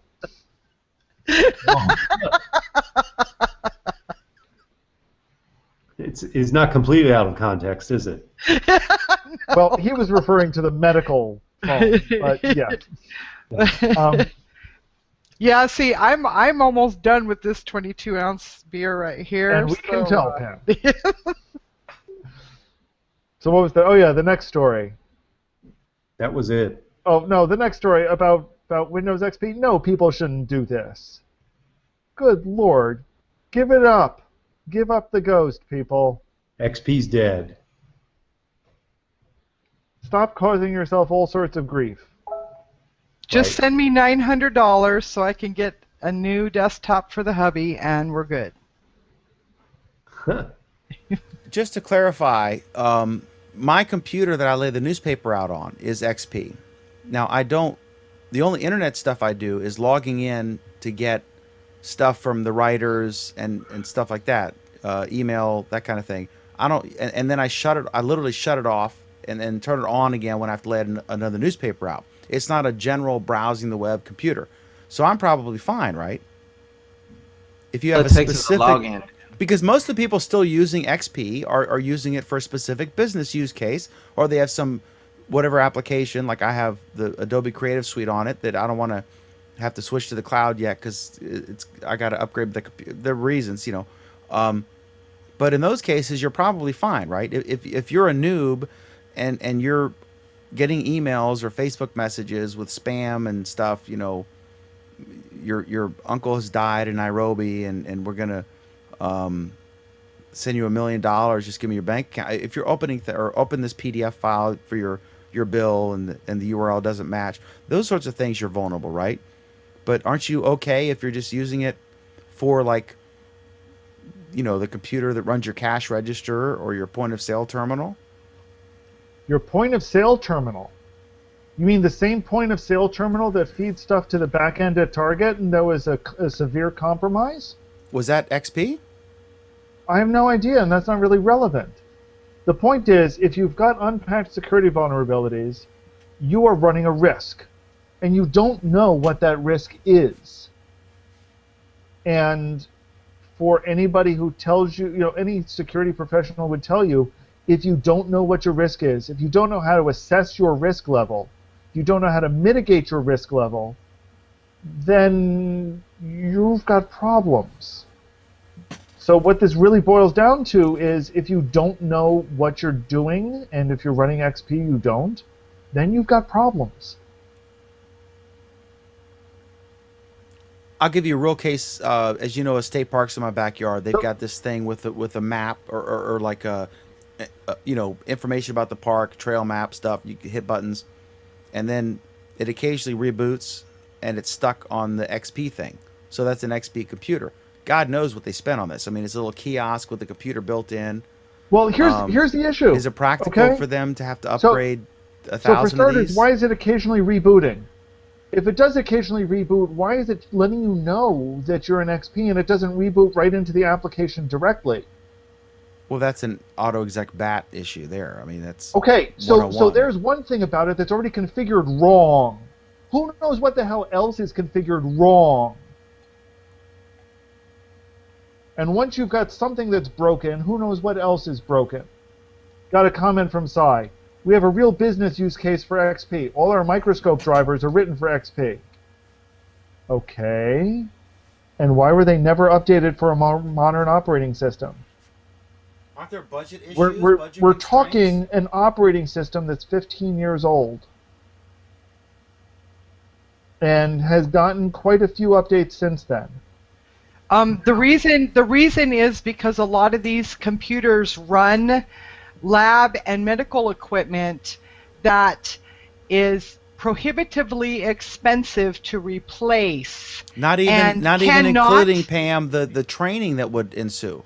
Yeah, and that cannot handle the upgrade to another operating system. So I can't afford to replace 12 Biorad machines at but you don't want to replace $80,000 a piece, We're right? not talking about replacing the Biorad machines. You We're are talking about replacing the PCs that the Biorad machines are interfacing with. The Biorad machines are not compatible with the new computers that we would need to buy to run these machines. And I'm saying, what is that incompatibility? That incompatibility is a driver problem. I don't know. Well, I'm telling you that our company has 46,000 employees, and they have quite a hefty IT department, and they're saying it can't be done. Biorad is saying it can't be done. Microsoft did the Scroogled campaign where they went after Google with a bunch of BS. Did you get your T-shirt, Dan? Did I get my T-shirt? My Scroogled T-shirt arrived today, this week. I failed. A rare Dan fail. But in about 2 hours, Pam and I could come up with a script, probably with Michael Ellis's help, doing a campaign against Microsoft for abandoning legitimate businesses and saying that you've got to spend $3 million to upgrade stuff because Microsoft is abandoning you. Don't get Microsoft did or whatever you want to call it. I have an argument against that, actually, Dan. So you're playing and both this sides of the argument fence. is that it's Biorad's fault, or it's the company's fault who created these integrated pieces of equipment and computers, not thinking or not understanding the laws of obsolescence when it comes to computers. But do they have an option for Windows 7 or Windows 8, or do they not have an option? They don't even know that it exists. If we have a 10-year-old piece of machinery that was built using an XP computer or whatever, they had no idea that there would be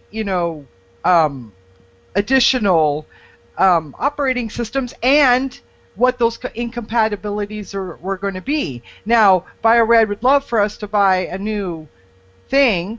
A new system, right? You're right, but Actually, it's prohibitively expensive. So what we've done is remove it from the network. It's not Royal's fault that when they sold you a typewriter that was cutting edge at the time, that the times changed. It's not Royal's fault, right? And you can look at our air traffic control system. You know, especially in the United States, it's run The on space shuttle some was from DOS the base. the space shuttle.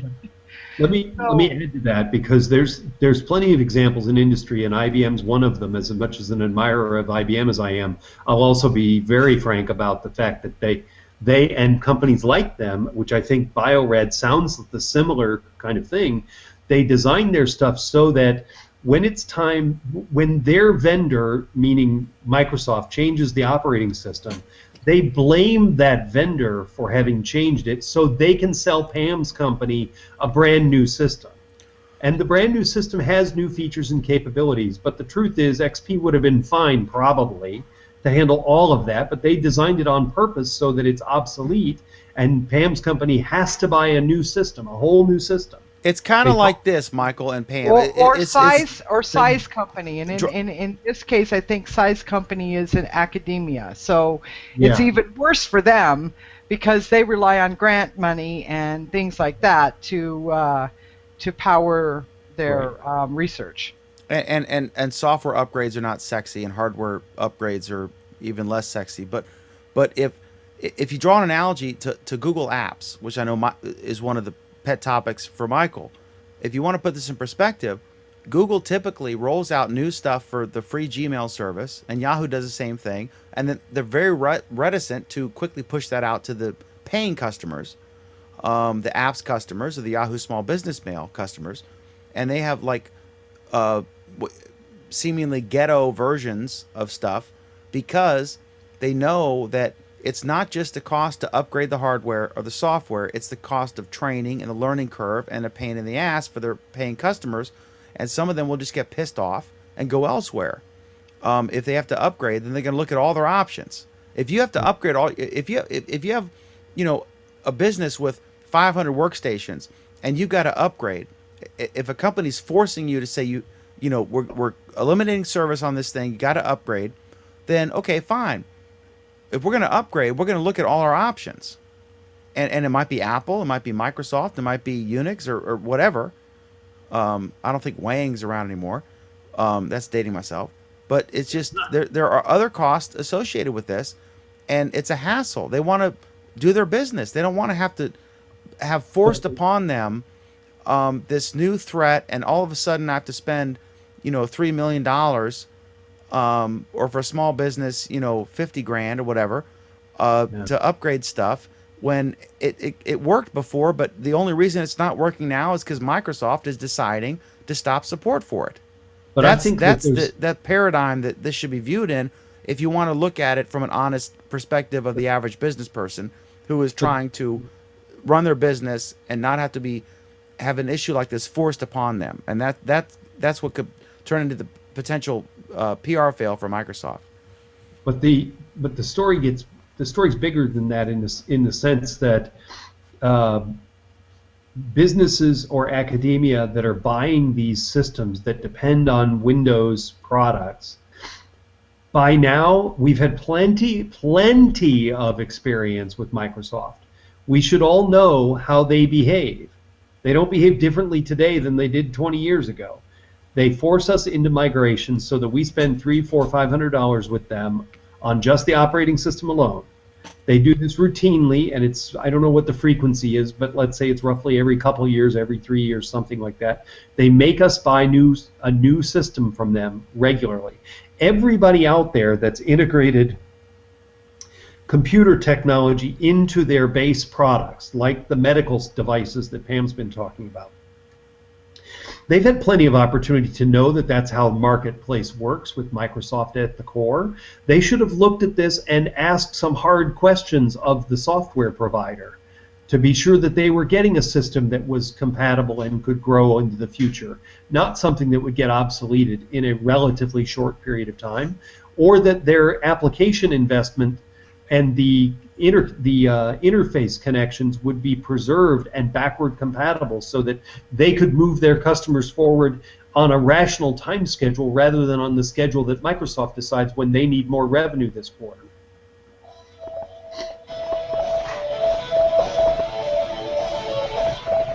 Okay, so a whole bunch of stuff's going on in the background there. I'm not sure what that is, but Someone's phone here rang. I just muted myself. Sorry. It's okay. So another Microsoft win. But then there are the guys like Alan who legitimately say that the operating system, with the threats that exist today, is basically broken and not repairable. Well, let's be perfectly clear on this front, Dan. I said that Microsoft, that Windows XP was broken from the beginning and essentially not repairable too. So this is, not exactly new. But it was the best system available at the time. It was better than ME or Millennium or whatever the hell. No, it was the most popular system available at the time. It was, this turns into a VHS Betamax argument, and which I don't want to get into. Right. Beta was better. Any other thoughts on this before we go to... No, there aren't. Next. Okay, so coming up Monday, maybe you want to elaborate a little bit on these, Alan, because I think you stuck these in and I haven't seen them. Coming up Monday, our other program is Our Android Week, which is 9 p.m. Eastern Time Monday, 6 p.m. Pacific Time. Eastern Daylight Savings Time or whatever, EDT, not Standard Time. But Alan, we got a couple stories coming up Monday. What's going on? Yeah, so apparently Google, remember, I guess a couple of weeks back, there were some rumors and broad talk that Google had placed an order for some tablets based on its Tango project, which adds a whole bunch of additional sensors to help create real-time 3D mapping of an area, bunches of other stuff, some really nifty things.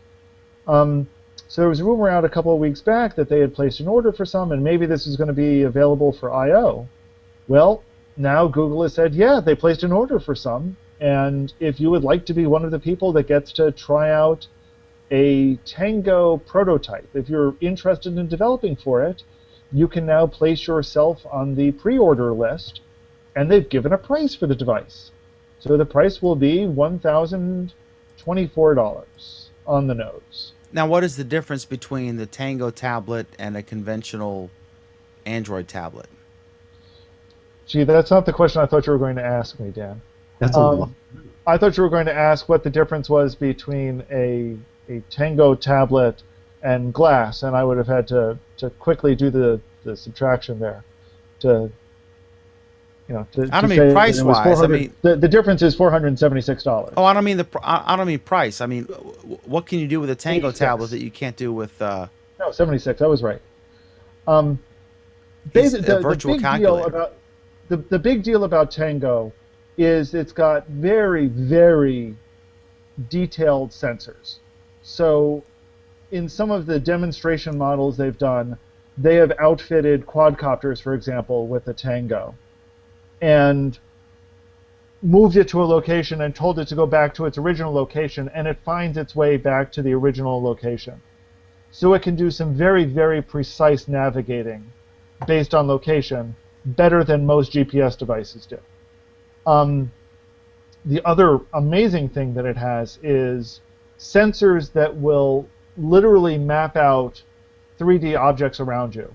So you could, theoretically, do something like walk into a room, turn yourself around 360 degrees, and it will create a map of the room for you. A detailed map of the room for you.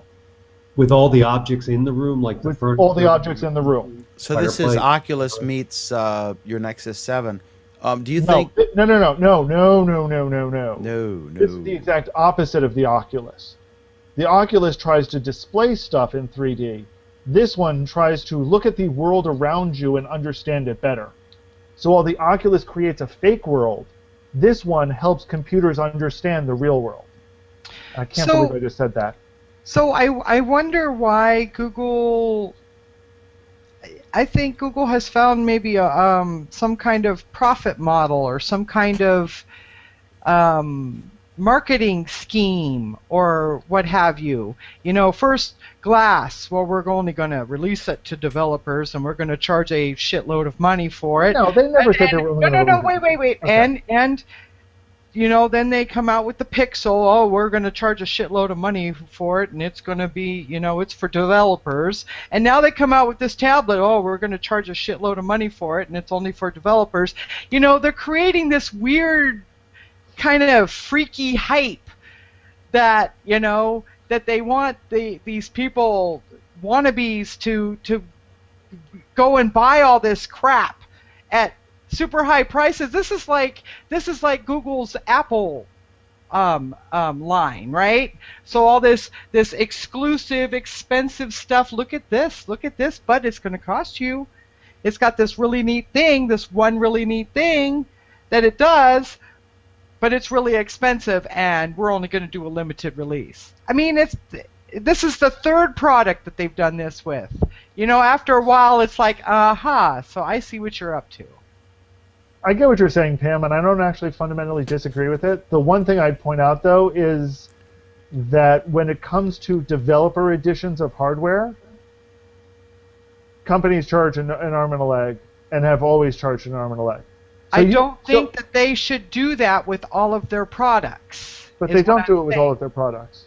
They've done it with three That's main product lines, actually. Well, right? no, So they've got their notebook is the Pixel. But they right? don't do that with most of their Chromebooks. I mean, there are what, 10 or 15 Chromebook models out there right now. But only one is from Google, right? And it's $1,200. Yeah. Yeah. And Alan, I got to tell you, that is the biggest caveat I've ever heard. I don't actually fundamentally completely disagree with your characterization. Crazy question of the week is do you think there's any relation between this and what Amazon's going to come out with? And could they be one and the same? I doubt it. This is not a consumer product. And they say straight on the page, this is not a consumer product. I think that's the bigger part that I agree with Pam. And they said that with the Pixel, right? No, they never said that they never said that about the Pixel. People made assumptions about that on the Pixel. Oh, I think you need to go back and look at that marketing video again. That marketing video wasn't from Google. It wasn't from Google, it was from somebody else, and Google never said this is for developers. Because this is a really shitty platform for developers. A notebook?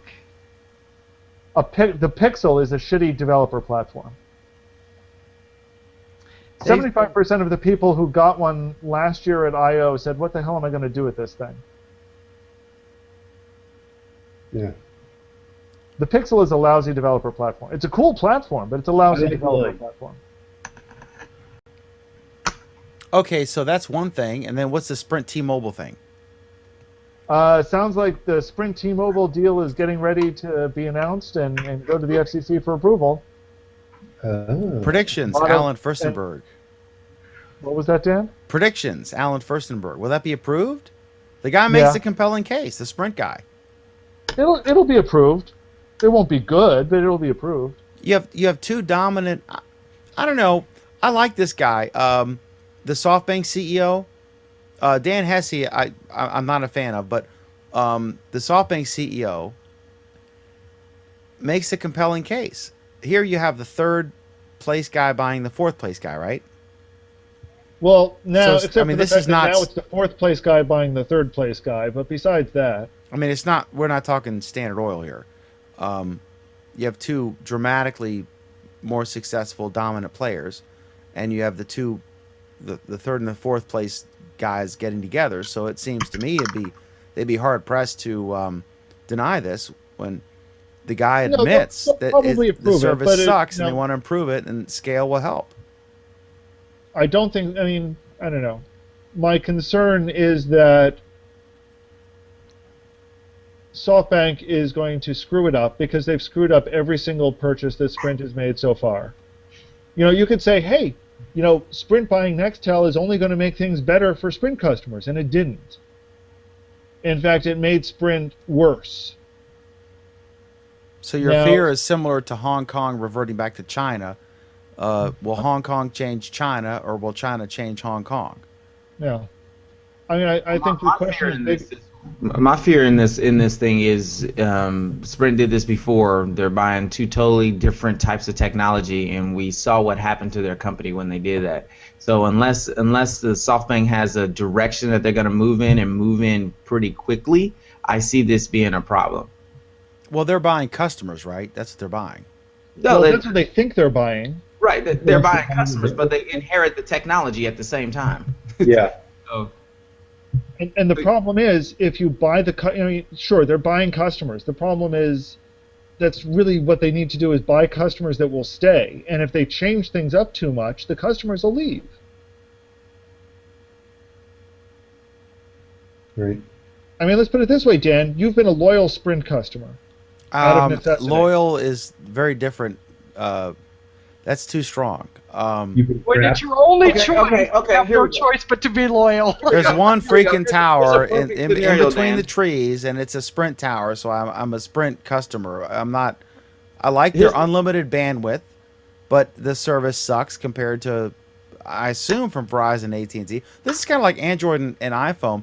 If you don't have 2 or 3 phones on different carriers, how can you judge if in your area, because this is very geographically oriented, like wherever Michael is, or Cadeas, or you, Alan, or Pam, any of us, it all depends.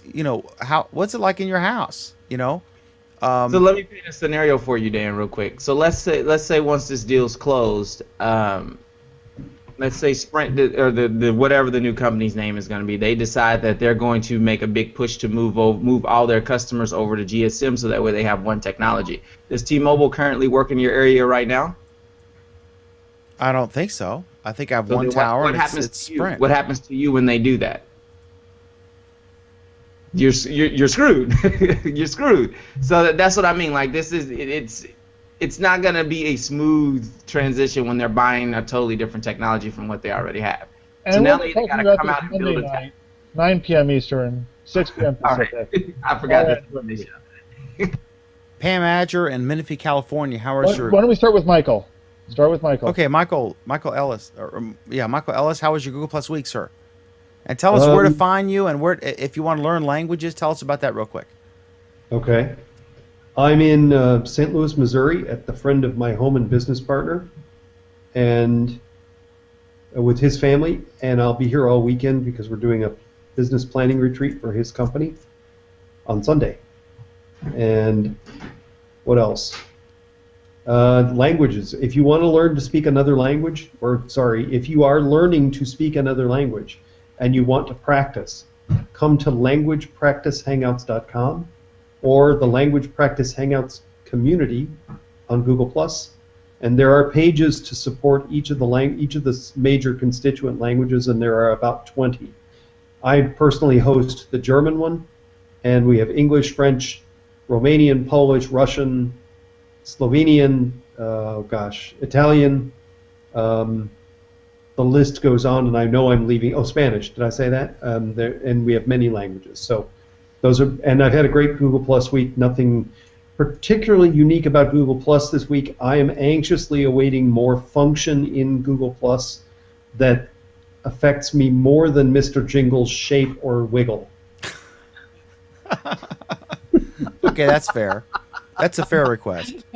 That's not totally out there, Michael. No, it's not. It's not. And on what the is edge. the Google Plus page, and what is the URL if someone's interested in enhancing their foreign language skills along those lines? If they start from languagepracticehangouts.com, that web page tells you all the constituent languages and has links to all the pages in Google Plus that support the different languages and who the hosts are. You can look at their profiles and see what they've done, and if you can come anytime, it's free. And all we do, and nobody gets chastised. People make mistakes, and you don't have to be shy about it. You come with whatever knowledge you have, and you just practice what you know, and people help you. And Everybody learns, and nobody gets shunned. And studies have shown that free is the best way to receive something. When I last checked, Unless you're the guy who needs the money. But in this case, it's all free. We have 65,000 members now. So there's a lot of people on Google Plus who think this is a good idea. It sounds like Google Plus Week a money sucking hole, It is a bit of but a lot of hole. fun. Right. Thank you as always, Michael Ellis, and I'm glad to report that Michael has not had any major organs removed this week. Exactly. So that's Did- a good week did for make him. a formal request to see my scar, so there may be more to know about this next week. That's probably more up Pam's alley. Speaking of Pam Actually, Adger, I'm the one that made the request. Right.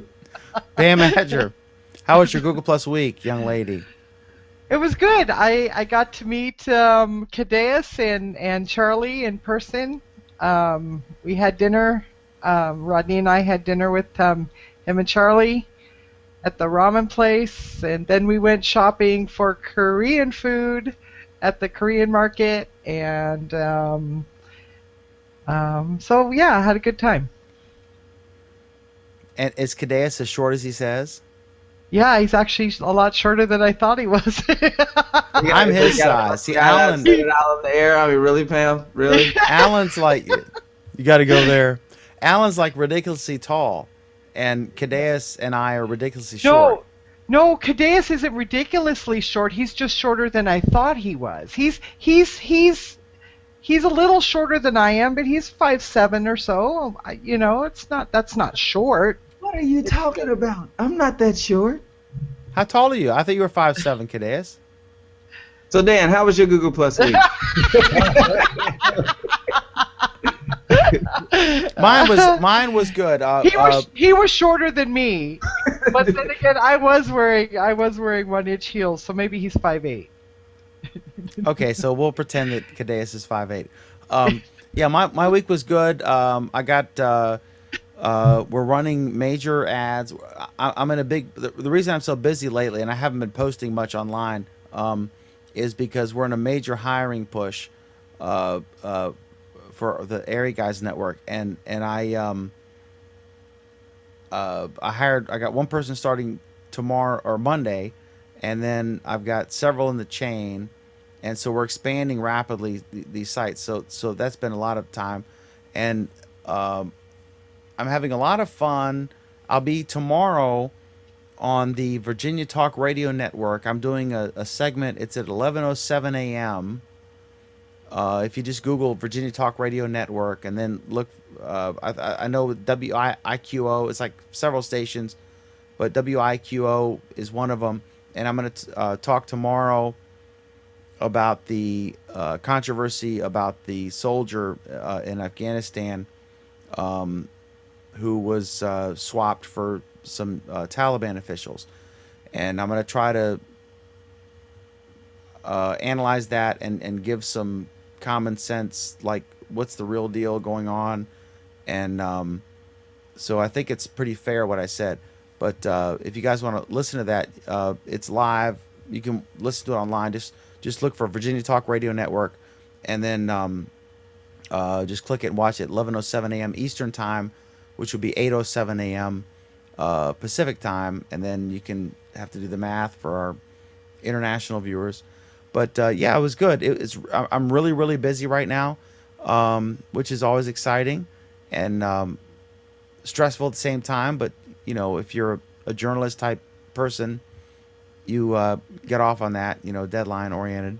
So that's my Google Plus week, and I'm looking forward to Monday's Android show, and I'm enjoying the wonderful weather in beautiful Virginia, the state that's had the most presidents of any state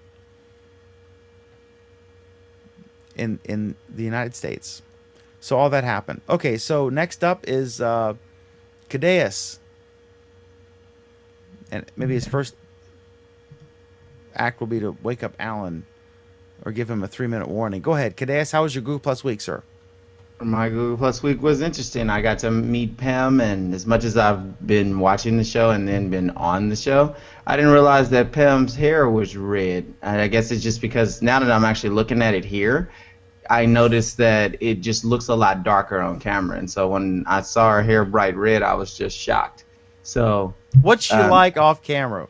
Give us the real deal. Pam is the same. She's the same, nothing different. She don't like to be on camera. She don't like pictures to be taken. It's the same Pam. Same exact thing. I'm nothing different. My I've only husband's a lot quieter than I am too. yeah. What's her husband like? Because he's never gone on camera. Even Your when, husband's a when lot we quieter were than he is on camera. No, he's a lot quieter than I am. Rodney. I What'd you say, think Dan? What'd you ask? I think one time Rodney like snuck past briefly and like glanced or something. But yeah, he's definitely not a type A as far as cameras go. But you're wondering what he's like in person, you said? Yeah, what's he like? Probably the best way. Oh, I know how to answer this question. You'll find out at the end of June when you come out here on the West Coast. So, what's that? What date you supposed to be out here again, Dan? Have you got those tickets yet? It all Good call for this. That's a good one. it all depends Yeah. how I got to see. I'm what's that line? You know, busier than a one-legged man in a butt kicking contest. But yeah, so that's awesome. So I'm glad you got. I've only met. I've not met Alan yet, or Pam, or Cadeas. I've But not you met will any of still you yet in person. But Yeah, you but will you at could the end of the wait- you month when you could- come out. You could meet us all in one fell swoop with a 2-day vacation. Say the people on the West Coast, and I'm on the East Coast. But It'll I only say it cost too, you and I'm on the three- East Coast. It'll only cost you Right. $3,000. for 10 minutes of pizza and hugs. But I'll tell you that I've met two people. Craig Ship I've met in person, and one time we had lunch at the Cracker Barrel when he was traveling back to Florida last year, and then I met Sarik when he brought his family from New Jersey down to they were going wherever, and it's interesting because it's like no big deal on the one sense that you've known him for so long through Hangouts, but on the other sense it's still kind of like, hey, what's up, you know, am I being judged, and how tall is this person, or what they look like in person, you know what I mean? It's different, so it's kind of fun and exciting to meet someone you know so well on the electronic level, but then in person it's a whole different. But in some ways it's different, but in other ways it's not. It's like you've been friends forever, and it's like just, hey, what's up? You know, it's almost like you saw him I again. mean, seriously, the one thing I really liked was I felt instantly comfortable. Right? Yeah, not like meeting a Because stranger. we talk all the time. It's not like, hi. You know, it was it was that was cool. Because you had many conversation strings from the past that you could jump on if there were any awkward moments. So, We Alan, definitely thank Chi Chu for that. So, thank him for that. Chi rocks. Who? Yeah, Chi Chu. He built the profile, Forget what I'm trying to say. I'm out of it. Platform. Yeah, Head of platform. Hangouts, Vice President, head of Hey, you're not Seattle helping and me at all. Kirkland operations. Alan Furstenberg, sir, how was your Google Plus week? Dr. Furstenberg, excuse me. Only Nate calls me doctor. Published author, Alan Furstenberg. By the way, where can people buy your book before you get started? My book. Yes, let's talk about my book briefly. Alan's first That is screen cool, share of of the course. night. Totally random, unplanned. And tell us the story about who you demoed Glass to.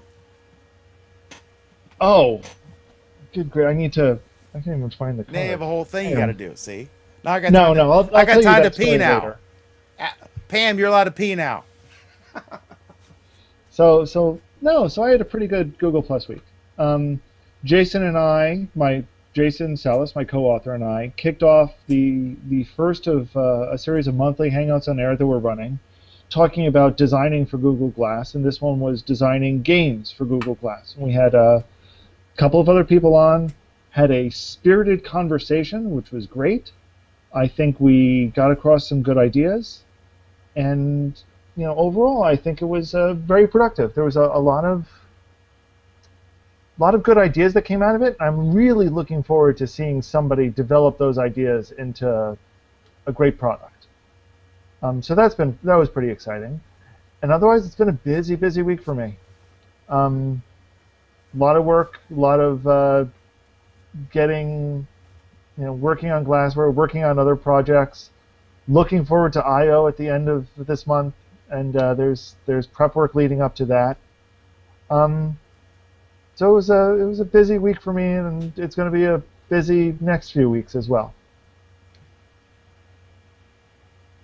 So since Dan is still off the camera, I will remind everyone that we have.